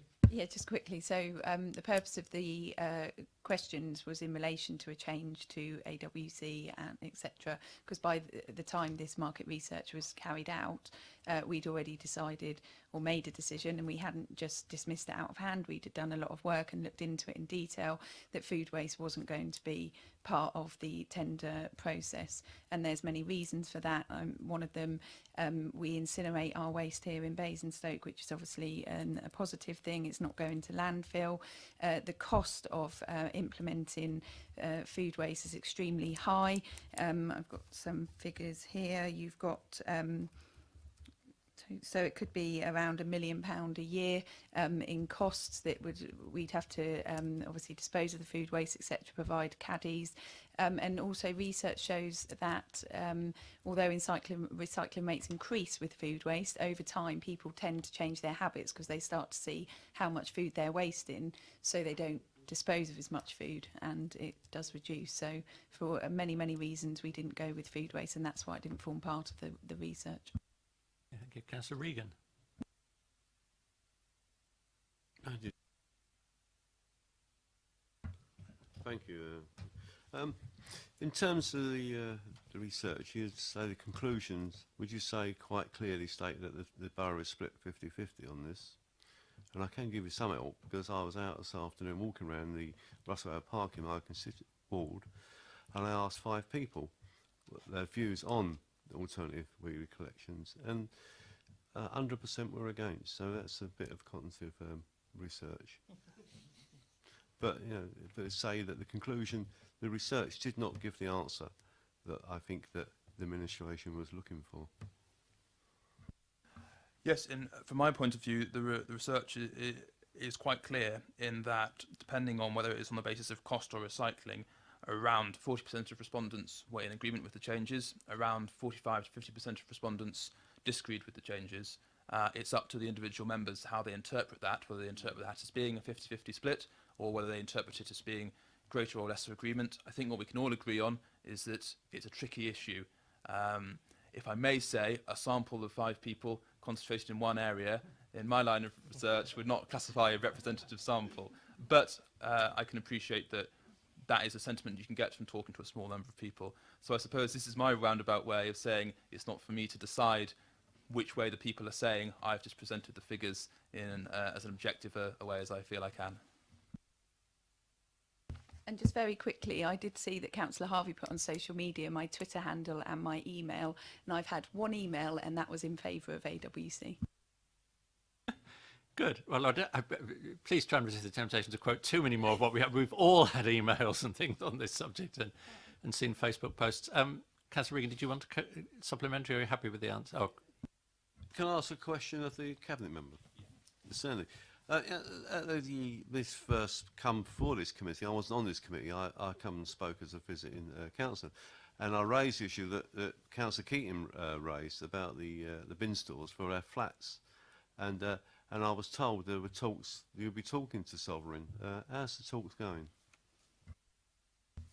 I think if you're talking about flats in relation to this issue, I made very clear that if the decision was to go to an alternate weekly collection, then flats would be looked at separately, and because all flats are different, and we'd be looking at the management companies, the housing associations, to work with them to increase the bin stores and look at all the options. just quickly. So you're not talking to them, so whatever contract is awarded, which I can't say, it could potentially be a right mess. No, I think there's two different issues here. As part of the map, and one of the things that came up is that there are some issues in relation to collections. So if we're talking about recycling and bin stores and AWC and flats, that's one issue. And if there was a decision to go down the route of AWC Lot 2, then we would be working with management companies, and if Sovereign and the other housing associations own blocks of flats, we would be working with them as the freeholders to look at how we can make AWC work in flatted areas. The other issues that have come up, and that other councillors I know have mentioned, and it came up at the map, is there are some areas and pockets around Basingstoke and Dean where collections have become an issue due to health and safety concerns, or housing association areas, steps becoming unsafe, etc., etc. And those different pockets, they've been dealt with separately, and I can think of one in Councillor Jones's area, and that has been being dealt with the housing associations, etc. So where we need to, we absolutely have been working with the housing associations, and we'll continue to work with them. And if we go down Lot 2, then we will be working with the freeholders in relation to bin stores. Thank you. Yes, Councillor Regan. But Sovereign, and I dare say Sovereign because that's the one we deal with predominantly, is the main landlord. But there also is a problem in flats, obviously buy-to-let. Festus have bought flats and been let, and they're a total mess. I mean, it doesn't matter what lot we go for, bin stores got to be built. So I'd encourage you and actually stuff some money down the throats of Sovereign, because I won't do it otherwise, to build some bin stores. Thank you. Councillor Harvey. Thank you, Chair. Could I ask the Cabinet member, would you acknowledge that, respecting the flats point, not all communal areas associated with bins are in flatted areas alone? There are significant housing areas in the borough, rented property areas, flatted areas are one, but housing areas where we have communal bins, and also an awful lot of them are on private land, let alone public land owned by Sovereign or Sentinel or Vivid now as they are, and others. Therein, those communal areas are equally a problem, particularly the private ones, where nobody is in charge and no management company can be approached to deal with them. Well, I'd need to look at specific ones, but as a lawyer that deals with property law, I'm fully versed in how leasehold properties work. And if the freeholder isn't a housing association, it is either a management company or a private individual. And even if that private individual has employed somebody else, there are ways to deal with it. I can't say 100% yes, there's issues with private landlords, etc. I'm sure there may be, but you know, all these issues, if we go down the route of AWC, then this is something that we could look at. But, you know, there are ways for leaseholders to enforce their freeholders to deal with these matters and have to put the right things in place. Would you acknowledge that we have an issue of fly tipping in these areas? It's been reported. I've got anecdotal evidence of ward issues noting fly tipping being dumped in these areas, where it's taken us over 6 months, nearly a year on occasion, to have it removed, because chasing those leaseholders, chasing those private people has been such a problem. And in fact, on occasion, it's been our teams that have had to intervene and deal with the situation, because nothing can be done to tackle the communal problem of nobody taking responsibility and not being able to contact or prosecute. I totally agree with you if we can do it, but case after case after case is showing us we can't. And if fly tipping is an issue now, will you acknowledge this is equally as to flats an issue for those areas if we go ahead with Lot 2? I cannot comment on specific areas and specific fly tipping issues. Fly tipping came to this committee a number of weeks ago. It was dealt with in detail, all the issues around that and how the council are tackling it. Certainly on council-owned land, we clear fly tipping usually within 24 hours. I know we've got a great ops team who do absolutely everything they can. I'm not aware of any specific issues you mentioned and wouldn't want to acknowledge anything here this evening without knowing of the areas, and don't think it's something we're going to get into tonight. But I'm sure that's something you could pursue No. separately, but It can we will come do. back to the Come back to the point. presentation and Can I- the can I- report? Yeah, can I thank the presenter in terms of the information? Can I ask, did you, when you were discussing the cost implications and the cost savings, identify that in other councils, cost savings have been made by keeping the weekly bin collection? Did you give that information to, or was it only based on cost savings associated with alternate weekly collections? No, it was only based on cost savings from alternate weekly collections. We didn't discuss costs from other local authorities in the context of the survey. And in the context of the options that were presented and the debate that was had, did you discuss the implications of alternate weekly collections on the basis of negative implications and context, or was it just what could be I mean, how did you discuss the negative element of alternate weekly collections to give a proper, balanced presentation of all of the facts when you were asking the questions of the focus group? What information were they given in order that they had a complete picture of the implications of alternate weekly collections? Respondents in the focus group setting are always encouraged to think of these things themselves, so I would argue that we didn't present a positive picture of alternate weekly collection in the focus groups. It was presented negatively, and any positive and negative discussion that arose out of that came organically from the discussion of the residents. I totally concede there was negative discussion. There were concerns over the hygiene aspects of it, litter left on the street, concerns over bins overflowing, in particular with families who some of them said, well, I just couldn't cope with throwing away, having 2 weeks worth of nappies and things to throw away. So there are definitely plenty of negative things that did come out of it, and those are detailed in particular in the qualitative section of the report. The quantitative section was dealt more with collecting hard measures and things, so there's less detail in that there.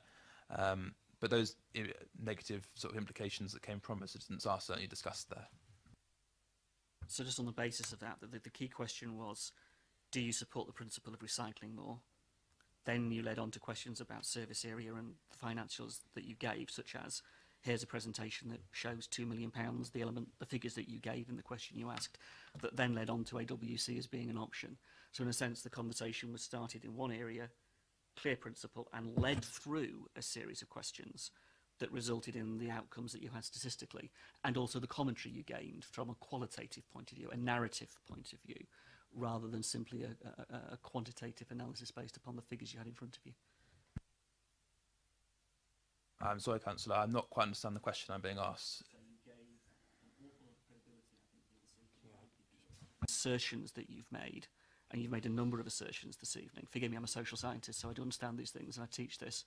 So in appreciation of your conducting the methodology of this and going through it, I'm just looking at it thinking, if I was marking this, I could understand it as a piece of vox pops, as a piece of actual analysis. It's something else entirely.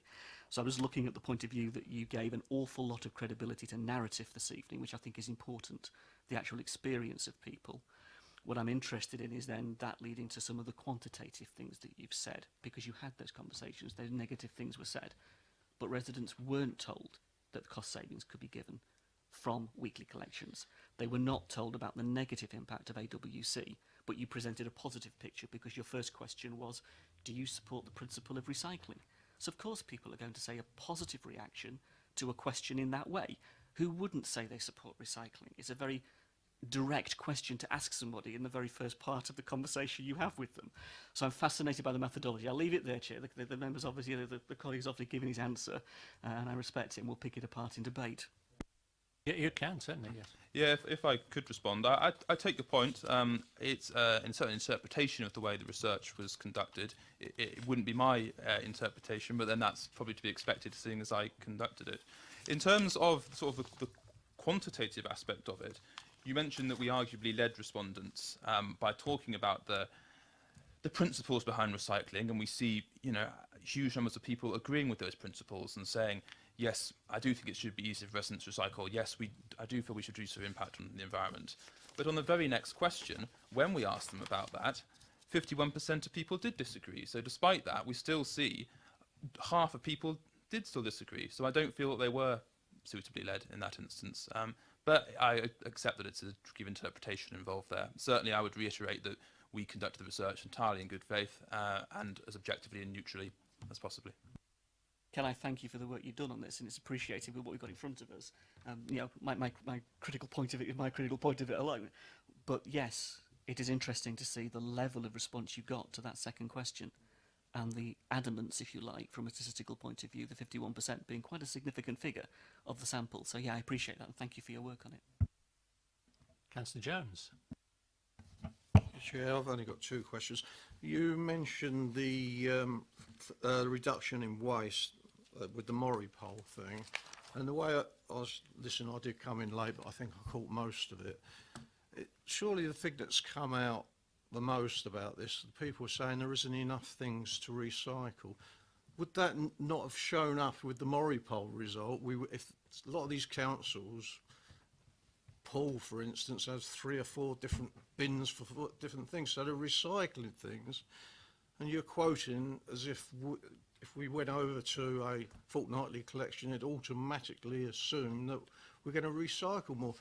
We can only recycle, and I do accept the portfolio holder's perspective where she's saying you can recycle things that you can actually sell on or do something with, but we haven't got around.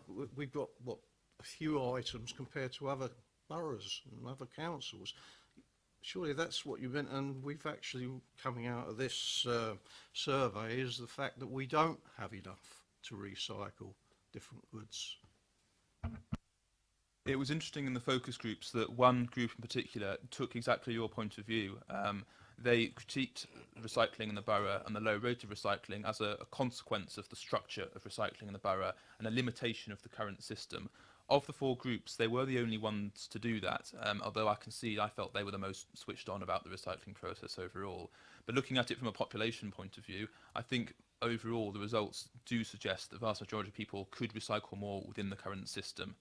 With regard to the Ipsos Murray figures, I don't have their full report in front of me, I'm afraid, so I can't comment on the areas in which that was carried out and any consideration they gave to that in the weighting of their answer when they took into account the different types of recycling available in the different areas they surveyed. But I concede it is a perfectly valid point and one that perhaps would be worth further scrutiny if that data was available anywhere. Ask the portfolio holder. You mentioned my ward. Anyhow, you have worked to get. Yeah, I know. You have worked trying to get it resolved. It is not resolved. We got the steps amended, but it has not been resolved, and that is something I would be bringing up, not purposely that, but the principle of curbside collection against curtilage, and that's not been looked at, I don't believe. Okay, thank you. I've got one last person who I've seen wants to ask a question. That's Councillor Day. But if anyone else, yes, I've seen a couple more. Right, okay, Councillor. Thank you, Chair. Miles, on the second sample that you did, it was just over 1,000 people that you interviewed. We do, we collect 73,000 bins per week. So when I look at the sample, that seems rather small. It represents only 1.4%, I think. I'm not a great mathematician, but I think it's around about that. I personally would like to have seen a bigger sample, pushing maybe 10%, but I don't know, you're the expert on this. Is that a normal type of sample then? Yes, sorry. Yes, absolutely. It's a very typical sample size. Without boring you too much with the mathematics of it, there very quickly becomes a law of diminishing returns in sample size. A sample of 10% of that 73,000 would of course be 7,300. The sheer cost of doing a survey that size alone would probably push the £100,000 mark, so it isn't practical to survey that many people. In terms of representativity, we talk about how representative a sample is of a population in terms of the standard error. That's a variation, the maximum variation present in the sample mathematically, which is discussed in the methodology section of the full report. So the standard error in this case was plus or minus 2 percentage points. So for a quoted statistic, that is the maximum variance from that. If I was to half the sample size to around 500, that figure would be about plus minus 5%. If I were to increase the sample size to 7,300, it might be only plus minus 1%. So there's very quickly a law of diminishing returns as you increase the sample size that makes it impractical in terms of cost benefit to conduct a survey of that size. Crucially, in market research, we talk about when the standard error is below plus minus 5%, that research is statistically robust. So you can generalize the figures from that sample of 1,000 to the entire population, and that is robust and scientifically correct to do that. I appreciate it is often seem a small figure, and it's a common problem we run into discussing these results from the public when they say, well, you only talked to 1,000 people, or more often, well, you didn't talk to me. But actually, from a scientific mathematical point of view, it is certainly a robust sample, and things we did to set quotas on the data, as I've discussed, to ensure that the profile of people we spoke to in terms of age, gender, etc., was representative of the profile of the borough, does mean that scientifically you can generalise the figures in this report to the entire population, despite that seemingly small sample size. And indeed, around 1,000 is a very typical survey size for the majority of the sampling we do. It's only in rare cases we might go above. And indeed, the largest consultation I've ever conducted, which was for the Royal Borough of Kingston-on-Thames, ended up with around 9,000 completed surveys, and that consultation was by post, and it cost in the region of £80,000. So the data from that was little more accurate, really, at a top-line level than this data. And thank you. My other question was really, and it didn't come out in your survey at all, but did anybody discuss bank holidays or, when we come to Christmas and Easter? Because invariably what happens then is there can be up to a 10-day delay in actually collecting rubbish. When we talk about Christmas, New Year, they fall together, and certainly Easter's over a week. So would this alternative weekly collections, how would that work? Is that the portfolio holder, or is that something you may have been involved in? Miles? So I don't know, because we have had this discussion, and there wouldn't be an issue over those times, so it's something we would do. At Easter we collect on Good Friday and Easter Monday, and the new contract will have that as well. And at Christmas, yes, we do have to, depending on when Christmas Day falls. But the contractors in our current contract only don't work, on Christmas Day and Boxing Day and New Year's Day, so there's 3 days they miss. Last year's roll-on, people only went 1 day later.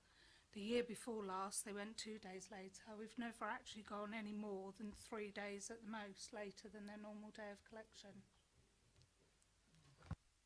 I just think on that, actually, people miss it because we don't, you get confused. I don't know what day it's going to come, and the neighbour may tell me, and then they've come at 7 a.m. in the morning. I'm still in bed. Hello, it's 10 days or 2 weeks or whatever. So, I'm sure lots of other residents face those issues as well, and I do think that's a big concern. And my final point is the Moray. Phone's gone off. Sorry, the Moray poll as well, and all these projections that recycling will improve by this. I need some facts really, because I'm not grasping it. It's all very well saying this is what's going to happen. It needs to be more concise than that, and give me some detail and how suddenly I will put this plastic bottle in my bin, which I do anyway. But how I'll put more in the bin, or how I'll recycle other things. What's the process? How are we going to get people out there? And Councillor Eakers, if I may just make one final point. I love the point you're going to brownies and cubs and schools and all that. I think that's great, because actually I think that is the way forward. If we don't get our children to change their parents, to get them into engaging in this, and it was a long time before I engaged in this. I was nagged to death by Councillor Paula Baker, if you're watching, Paula. Yes, I do recycle now, but I was slow to coming into that. So I really think the council should think about resourcing people to go out to schools, not yourself, you've got enough on your plate, I'm sure, but a team that goes out there and works with schools, primary, secondary, kindergarten, the lot. That's it. Thank you. Yeah, just to say I agree with that, and yes, I love going out to the schools and things, but obviously I can't do it all the time. I have a full-time job, but I have been recently in the last few months speaking to the comms team and officers about how we're going to get into that. And just on the increase on recycling rates on AWC, AWC happens in hundreds of authorities. This is not a new thing. So all you need to do, and I'm sure I've seen the figures, there is evidence there. It isn't a maybe. Every local authority that has gone from a weekly to an alternate weekly collection, their recycling rates have changed. And when you compare us to other authorities in Hampshire, we do have a lower recycling rate, and most of them are actually on AW. They recycle all the same things as us because they're all Hampshire County Council Disposal Authority, but the difference is that they're on AWC. Councillor Taylor, because you weren't the next I saw, but you're the first one I saw who hasn't already asked the question. Right, this is just a little bit in line with what Councillor Harvey was saying, except in a far less informed way. Obviously, I haven't got a list of all your questions. All we've got are your key findings and a little summary of it. To my untrained eye, it seems to me that every question you asked here at least is preceded by an explanation. So, having been told the context of why there was a need for potential change, then you ask the question. Then you talk about improving the rates of recycling, then you ask the question. Then you talk about savings, then you ask the question, then you mention cutting costs, and then you ask the question. So it's not giving me a picture of actually what people immediately think. And I just wonder, did you ask Councillor Regan's question in the first place? What do you think about changing to alternative weekly collections? Did you just ask them that? Because that's, I mean, if we do that, that's what people are going. I mean, they're not going to have had the benefit of all the explanations, and probably never will. They're just going to be happy or not happy. Did you ask the bald question to start with? No, we always preceded any discussion with the context which was very carefully considered and chosen, and that QA vetted very carefully. Original drafts of that we did approve and did sort of say, well, we think really that information would be more neutrally presented that way and things. So we did have input on that to make sure we did feel it was neutral. In the end, this research is about giving residents an opportunity to make an informed choice. I'm not sure what value there is really in asking respondents their knee-jerk reaction to things.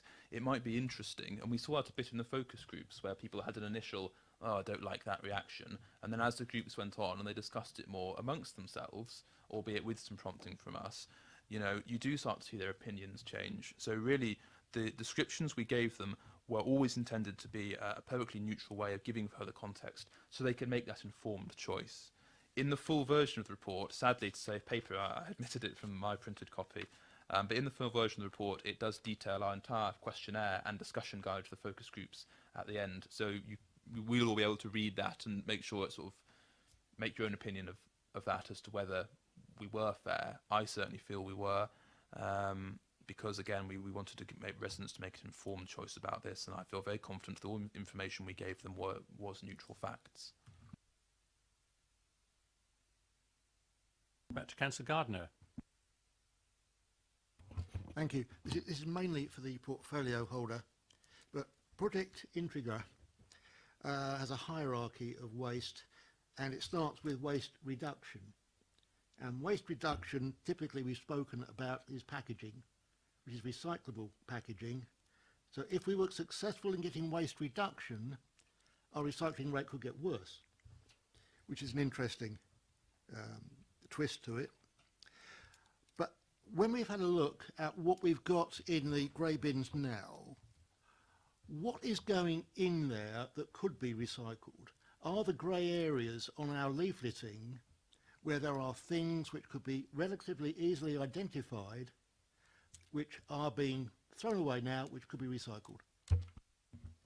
I can't remember off the top of my head. I do have this information because I am the chair of Project Integra. I know in previous conversations, and this may have changed, and I've been to the incinerator numerous times, and the officers there will tell me that a third of what's coming off the back of those lorries, and I've seen things coming off the back of the lorries. I've sat with the lorry drivers, and there are things there that can be recycled.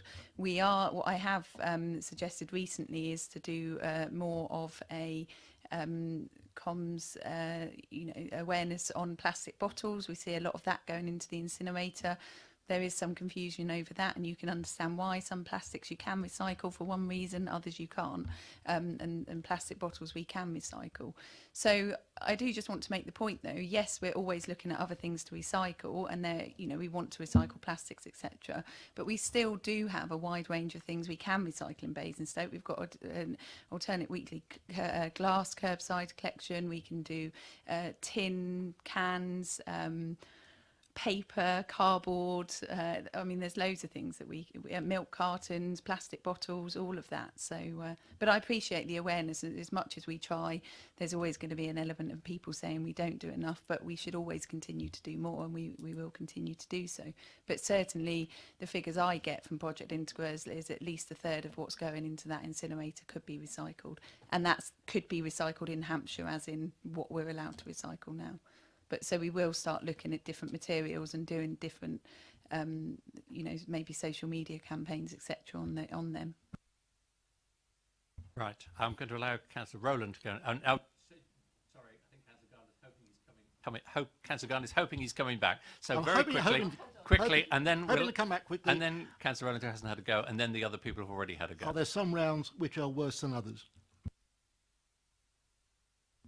Yes, I think there probably is. The rounds are not done by wards. They're done by area that is most efficient for the contractor. It's not possible to do it by wards, but rounds cover many different areas and different wards, and rural and urban, etc. But yes, we could probably name the rounds, but that are worse than others, with some work to be done. But as I say, it wouldn't be by ward. Councillor Rowland. Thank you, Chair.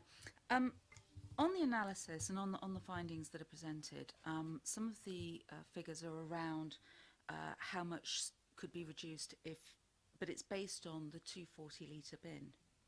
I recycle, I compost. Unfortunately, I had the bad luck to be reallocated a 140 bin due to my 240 bin disappearing. There's only 3 people in my household now, and every single week we can only fit 1.5 bags into a 140 bin. So if it went to AWC, how do you and a lot of people who had their bins lost, taken, broken, etc., the replacement was only a 140 bin. So if you move to AWC, the savings that you're talking about wouldn't actually have any impact on people who had the smaller bins. And from a personal point of view, thank you. From a personal point of view, I find it very difficult because I do recycle and I do compost, and I stand there tearing out the bits of plastic of packaging that's got cardboard around it. Thank you. Just to be clear, and we have always been very clear from the outset, if the decision was to go to alternate weekly collections, we would ensure that every household had a 240 litre bin, the bigger black bin.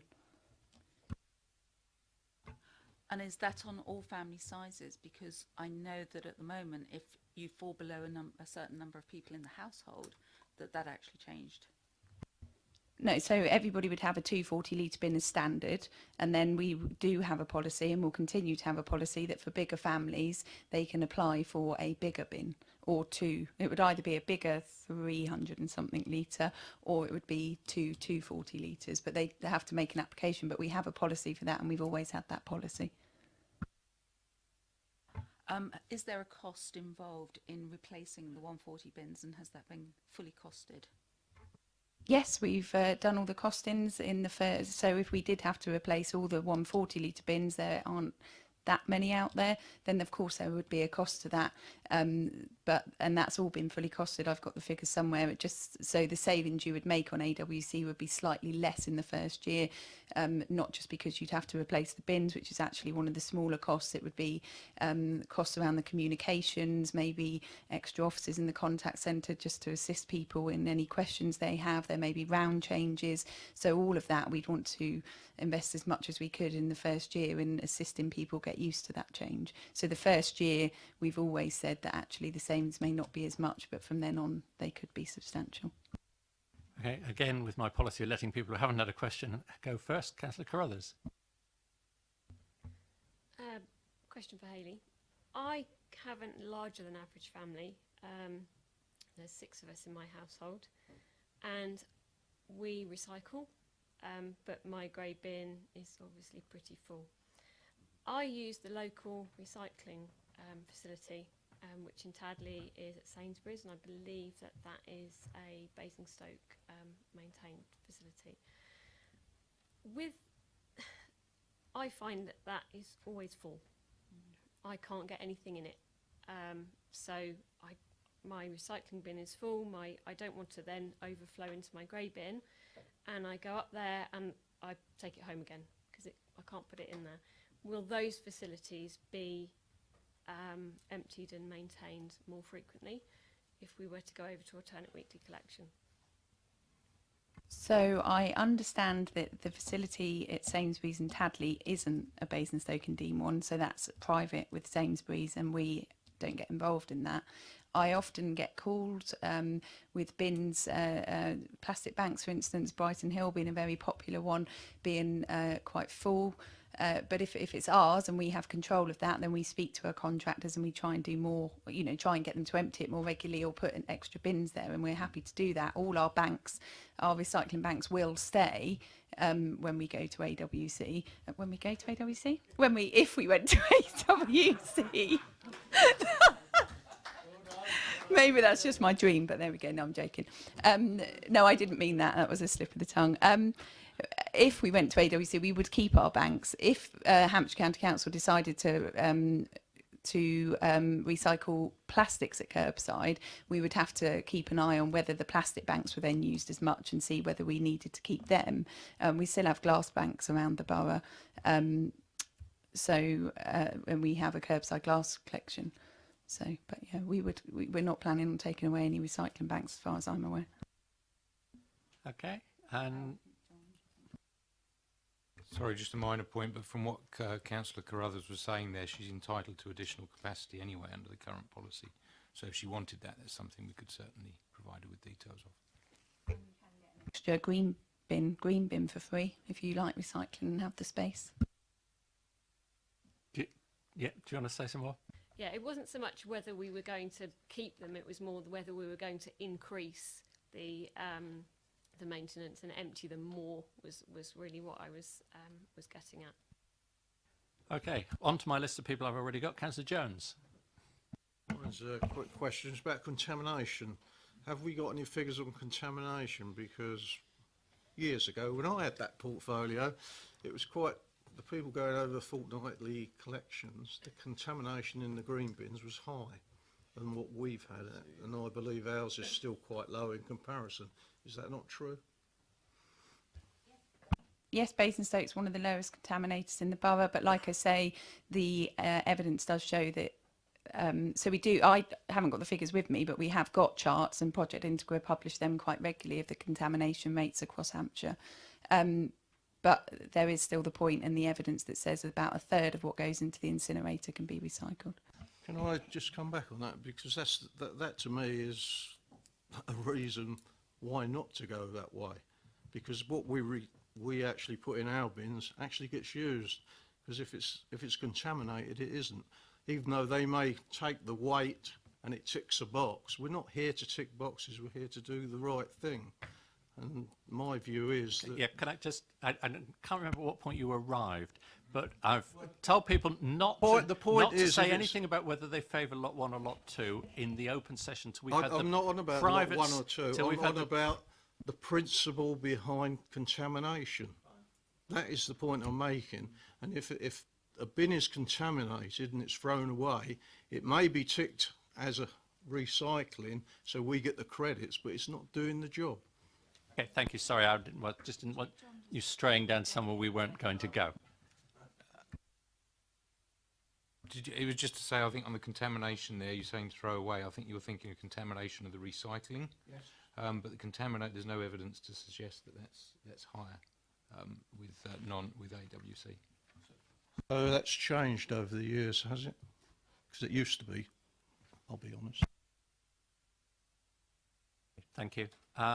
We've got Councillor Frost. Thank you, Chair. Just in the under the realms of brevity, Councillor Jones just asked my question. Councillor Gardner for the third time, and hopefully the last time. I promise you it is the last time. We've talked about private waste collections such as Sainsbury's, and obviously we've got Hampshire County Council at Wade Road. Do we have any idea what sort of weight we're talking about for these collections, and what effect that would have on our recycling rate?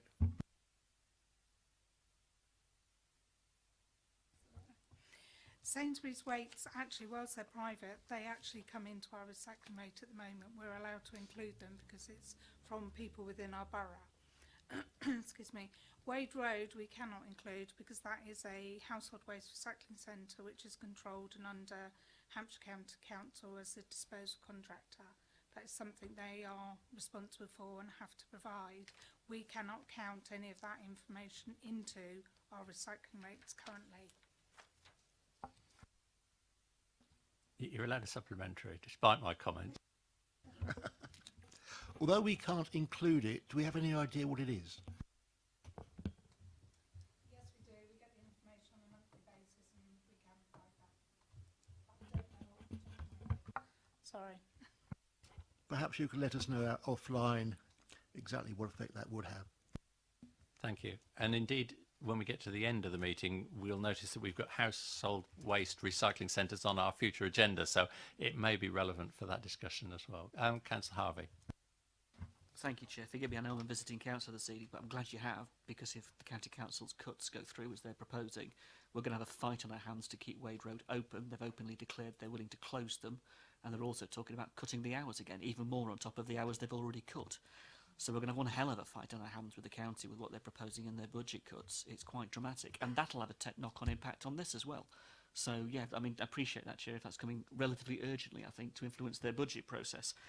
Could I just pick up the point about Sainsbury's and Tesco's? Because I understand as well that they recycle, obviously, the plastics that we can't, or we don't, or Hampshire can't be bothered to.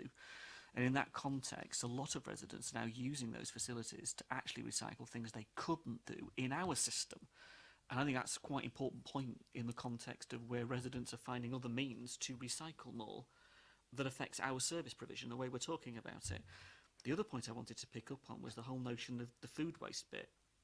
Because as I understood the evidence was clear that a separate weekly, and I mean weekly, collection of food waste actually significantly increased the amount of food waste that wasn't contaminating, wasn't, as it were, causing issue with recycling, but also was actually promoting recycling. And actually councils that have gone down that route have seen increases in their recycling rate through that action.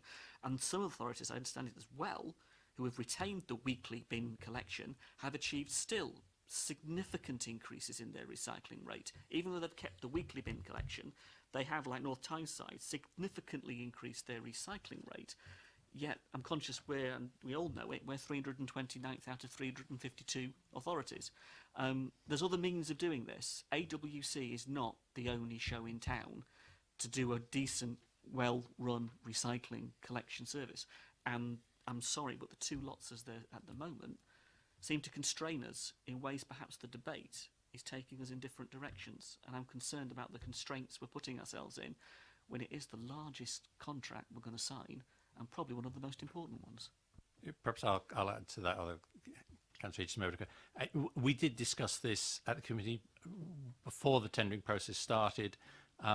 Cabinet went through, Cabinet have decided the scope of the tender. At this point, we can't start rewriting the tender process because else we'll wind up in 12 months' time, whatever it is, with nobody collecting our refuse, which would not be a good idea. But we'd all have to move to Birmingham. I take your point, and we may revisit this sometime, but it can't be part of this tender process because that decision's already been taken, that this tender is not including food waste, and that's a formal decision that was taken at cabinet level, wasn't it? And discussed in this committee beforehand. My point is, I don't want to, as it were, to use a metaphor, a gun held to our heads of saying, the only way you're going to get better recycling is if you do AWC. And if you stick with what we've got, I'm really sorry, but you're sticking with what we've got. And I find that Hobson's choice. I really do find that unacceptable, because we want to recycle more. We want to have more recycled through Hampshire, because totally understand what Haley said in terms of whose responsibility is where. But if we're presented with a Hobson's choice, that isn't good enough for our residents when they rate this as one of our best services. They are very, very happy with the service they get. And I am told constantly in budget after budget after budget speech how important that survey is to our council leader and how important the services we are to our council. Well, the residents have told us how important this one is, haven't they? I'm sure we'll come back to that when we get into the private bit discussion of lots 1 and lots 2. So I think that's everybody. We now need to decide, committee, to move into a private session so that we can discuss the bits on the pink papers. Miles will have to leave us. Did you want to have a final word before you go, Miles? No, I just wanted to say thank you very much for having me and for being involved in this discussion. So thank you. Thank you very much for coming and for your presentation and for the work that lay behind it. Can I just ask our visitors down there who will have to leave the room, do you wish to be told when we go back into public session so you can come back in, or are you going to go home and watch the webcast when it resumes? So you don't want us to, you're not going to hide somewhere where we'll come and find you. We'll just go back into public session and carry on. Sorry? I say 2 hours of sitting around in this place. Okay. Okay, right. I'm just checking. You can stay, Councillor Keating. That's fine. So is everybody? Well, let me read this. Okay. Agree with members that the meeting is now to become confidential by passing the following motion: that pursuant to Section 100A(4) of the Local Government Act 1972, the public be excluded from, although it says the remainder of the meeting, at least for the next part of the meeting, because we will come back into public session again, on the ground that the public interest in maintaining the exemption outweighs the public interest in disclosing it, and therefore that exempt information is likely to be disclosed as defined in the appropriate paragraph of Schedule 12A of the Act. Now, is that agreed? We will go into private session? Fine. In order to discuss the papers, the webcast will be turned off, but turned back on once the discussion is over. So we'll pause for a few minutes. If people want to take a break, refill their cups or anything. The webcast will be turned off, and I think everybody who needs to leave has left. Thank you.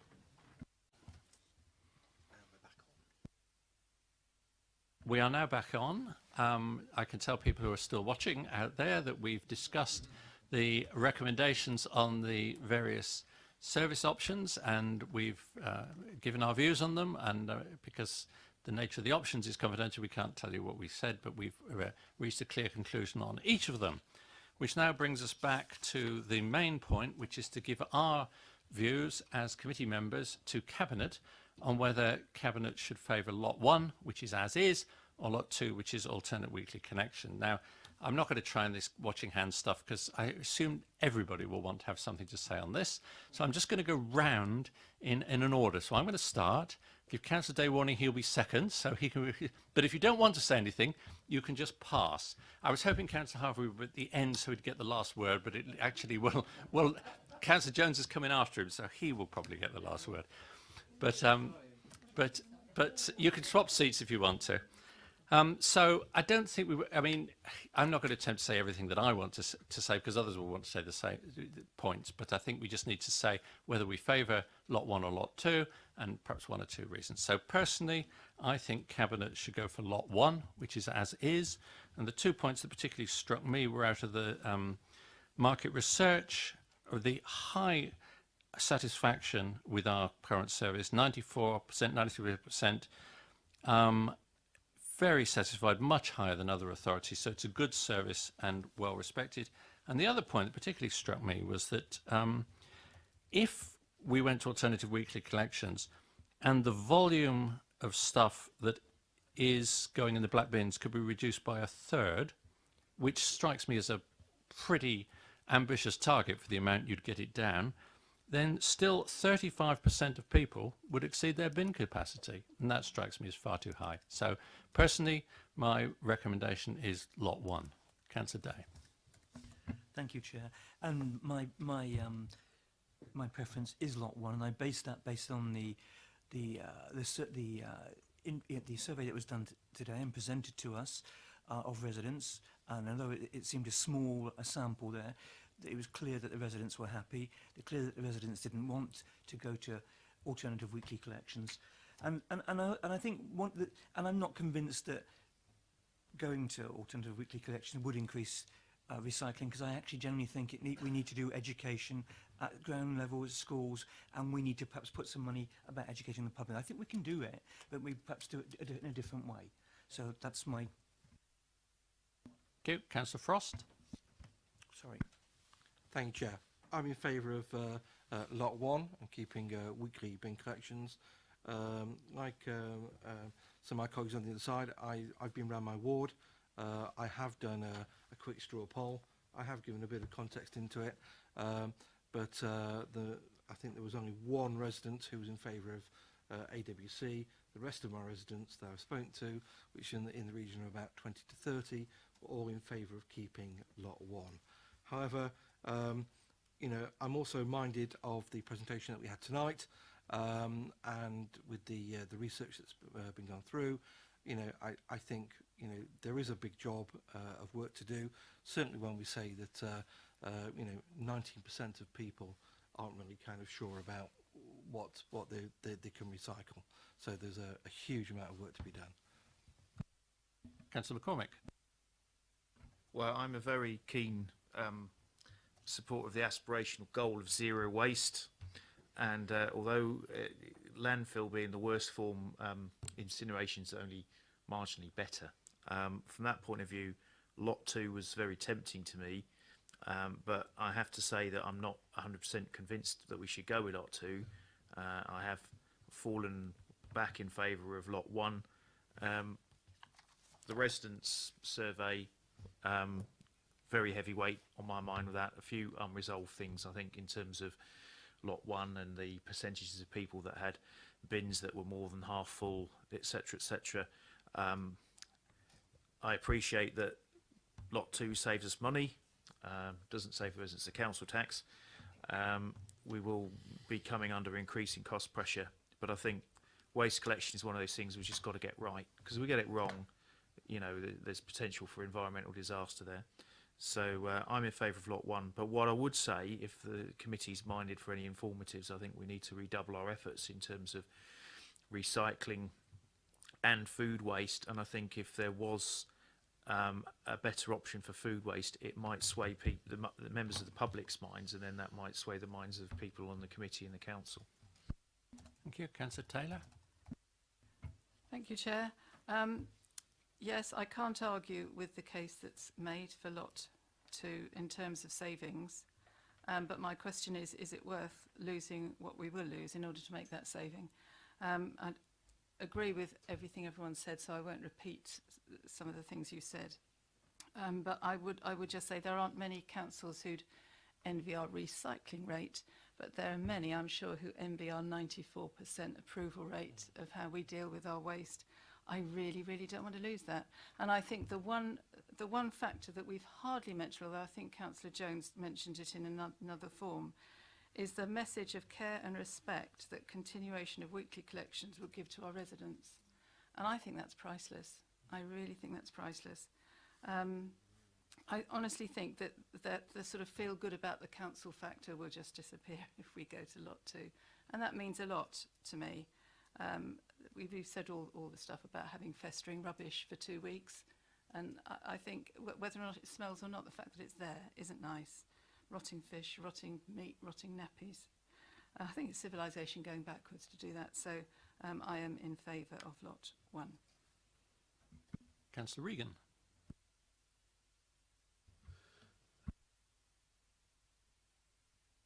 Modern technology, eh? I'm for Lot 1. I mean, for a lot of the reasons been said, and especially what Councillor Taylor just said actually as well. But my also reason is, as a ward councillor, we've got flats. You know, flats built in the early 60s without bin stores. That issue has not been addressed, and it'd take for years for ever bin stores ever to be built. And so I've got to go for Lot 1 for the sake of hygiene and practicalities.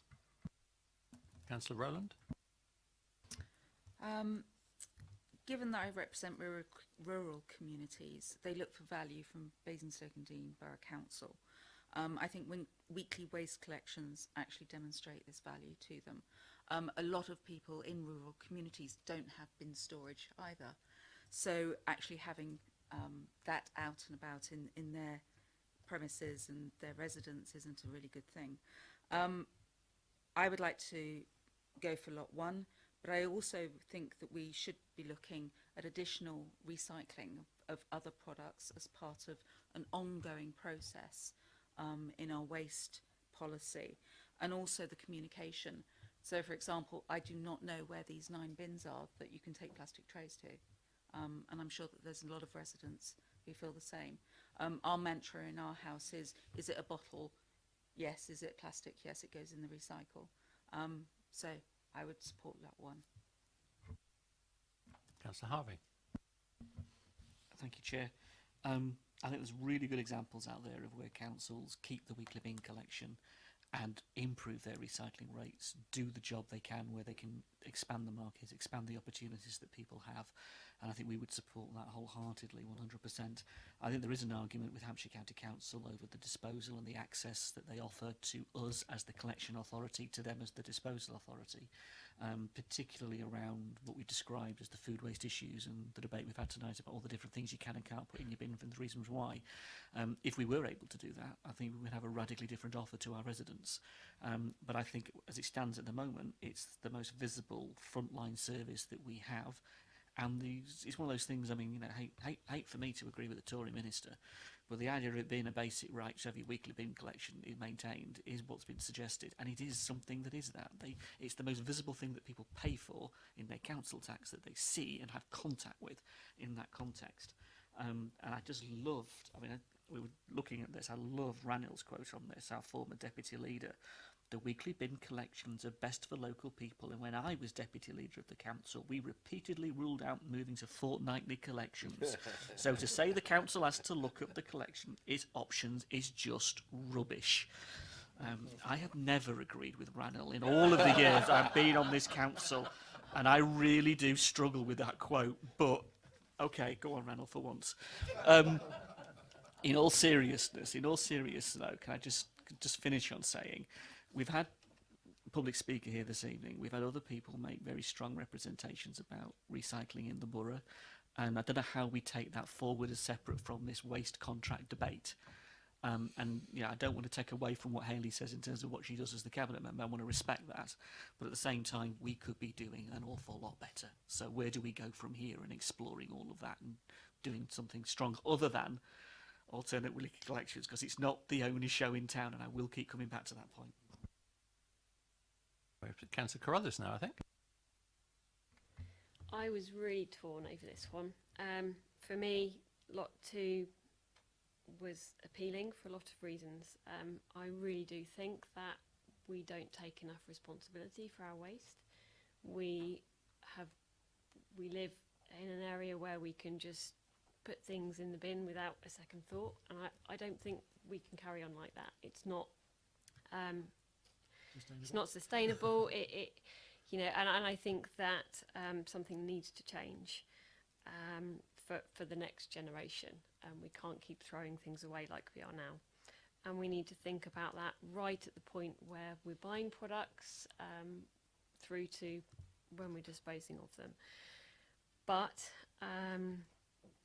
I don't think the time is right.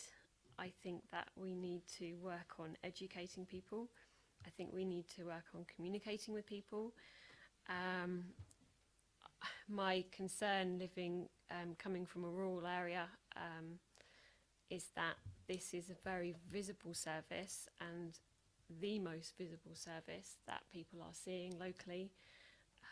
If we reduce this, the impact this is going to have on the residents, I think we can't ignore the survey, we can't ignore what people have said, and therefore I am for lot 1, but I absolutely think that we need to work towards something different. We need to look at change, and we need to definitely do what we can to increase our recycling figures. Councillor Jones. Thank you. Yeah, I am for lot 1. I think that's pretty obvious. But what we need to do is obviously recycle, but we need to get back into the schools. And I don't know, I know you're saying you go in, but you're working. We used to have officers going to the schools regular. Blanche Miles, for one, was one of them. And a lot of work was being done in our schools. I don't know what we do now, but that's where the recycling really starts. It's when the kids start getting hold of the parents, you can't put that in the bin. And I think, you know, over the years, you look round, and I was most probably one of the worst offenders years ago with recycling. I think we've all copped on now, and we need to push that a bit further. But we also need to make sure it's a friendly way we do it, not this sort of judgmental way that some people go about it. And I think as a council, we've got a good name in that area of delivering services. We've got to continue that, so I'll leave it at that. Thank you. Councillor Gardner. The last word. As is isn't good enough. Status quo isn't good enough. Yes, we have got to get our recycling rate up. Yes, we have got to look at other things that we can recycle. AWC isn't necessarily the way to do it, and I go for lot 1. Thank you. I'll give any chance to last comments if anyone wants to. So I think for the purpose of the minutes, we can recall very clearly that the committee were unanimously, I think it's important we put that word in because it was everybody, recommending to Cabinet that we prefer lot 1. I think we also need to record that we want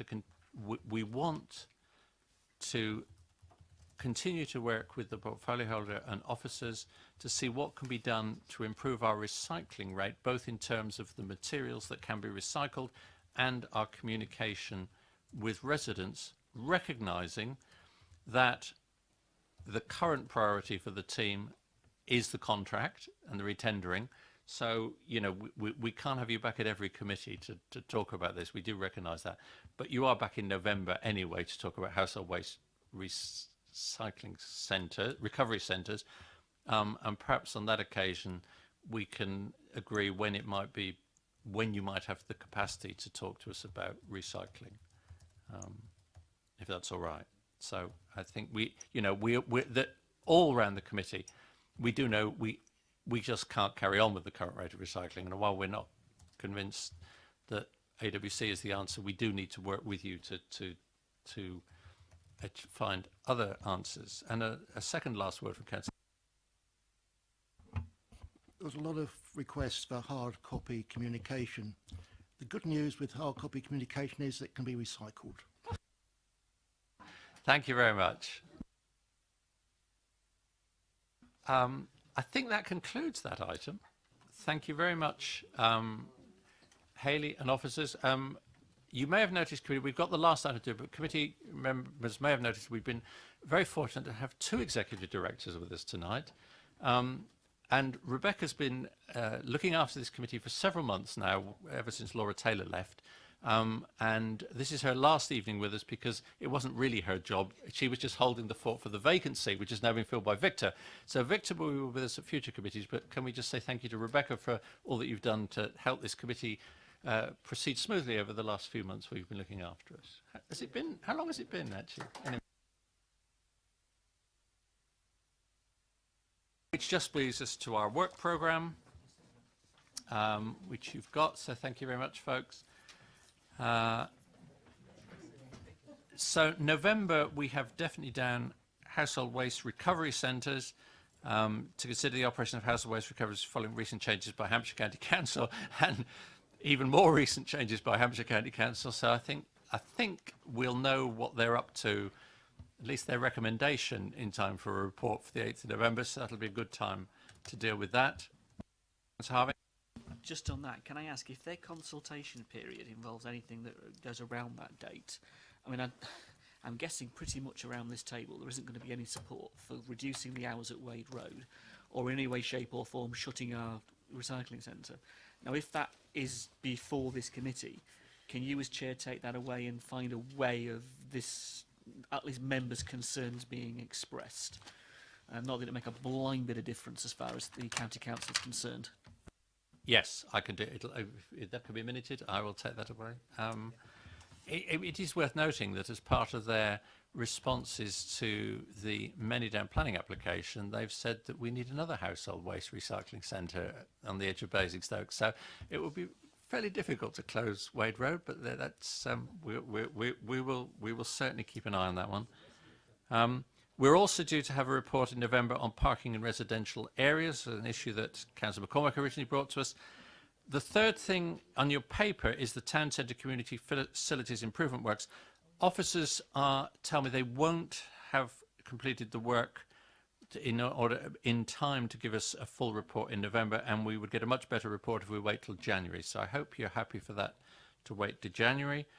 We've got then some more things that we've put in provisionally for January. We will certainly pick them up, and if it isn't January, we'll pick them up at a subsequent meeting. Now, I have two more bits of paper here relating to this.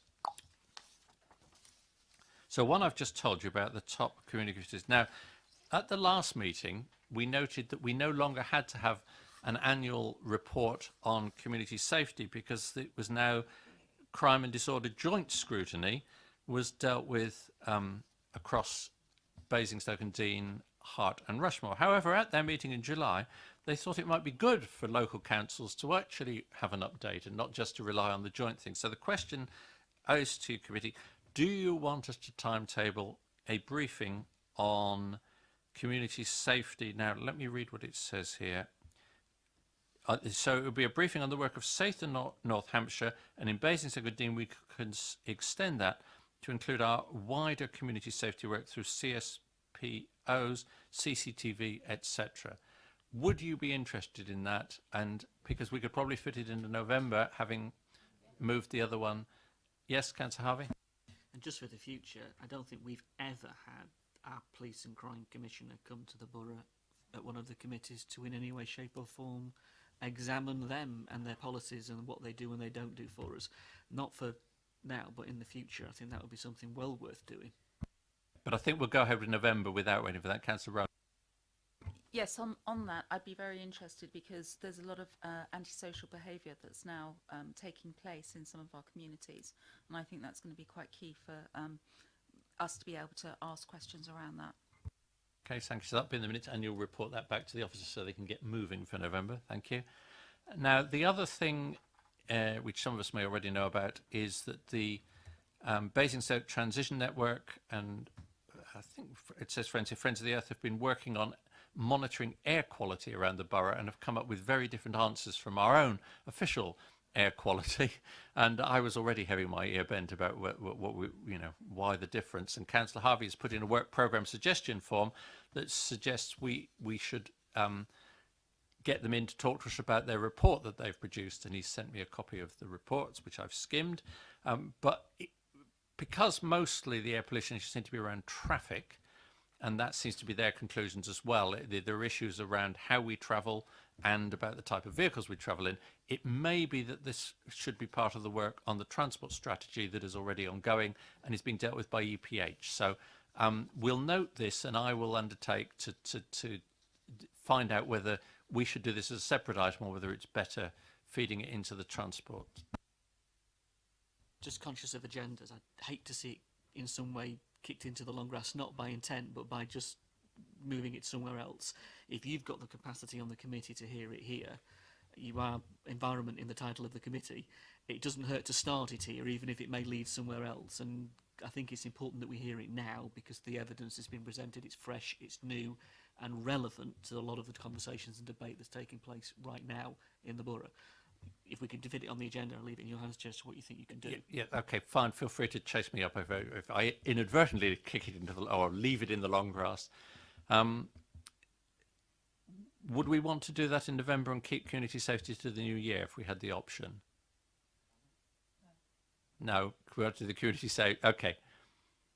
I think it would be difficult to do 4 on one evening, especially as one of them's household waste recycling centres. So on the grounds that the community safety got in the door first, we will consider picking the other one up for January. There's not a great length of time between November and January, but I will check it isn't already on EPH because they're doing something that I can't remember what it is now, but I've had an email on it recently, which I thought should be on this agenda, but they've already started it, so we've agreed to leave it on there. So, Councillor Garden. We did say earlier that we would look at the town centre situation if that fell within our remit. That perhaps ought to be mentioned somewhere. Yes, thank you. We'll put that as to be timetabled work on the town centre generally. You'd have picked that up from the earlier discussion. I saw a hand, but I think it was a councillor. Yeah, I think scrutiny have got a task and finish panel looking at impact of small businesses and economic issues of small business from a scrutiny point of view. If that could be fed in, there's nothing to stop this committee making a referral to scrutiny to pick that up as as part of its piece of work.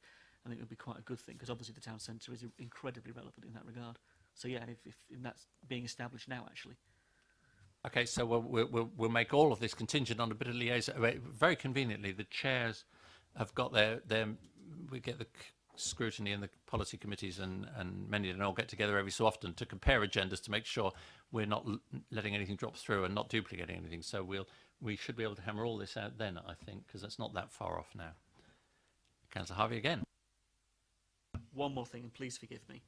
The January meeting, you had the Neighbourhood Management Working Group, and it would be noted by group members that the work you've been doing is really good. It's cross-party. It's got a lot of support. It's doing what we want it to do. However, it was noted that a press release came out that actions have been undertaken by the Cabinet as a result of the work, and it hadn't come back here before anybody had a chance to discuss it, nor had that group a chance to discuss it, but it was seized on, taken out, and capital was made out of it in the context of, well, if you want this to be cross-party and you want us to all engage, that's great, but let's carry on doing it together and not have somebody going out taking advantage of the good work that you're doing. I would just put that as a point of register, that it's on your committee, you're doing the work, and I think if we want to have cross-party working, we should continue in good faith and not have that abused in any way. Can I just say, I've missed that point, so can you drop me an email just so that I know exactly what we're talking about and I'll pursue that. Thank you. Anybody got anything else they need to say? In that case, and with apologies that we didn't extend the meeting at 9:30 that we should have done, but I was so enjoying it, I missed that we'd reached 9:30. The meeting is now declared closed at 10:08. Thank you.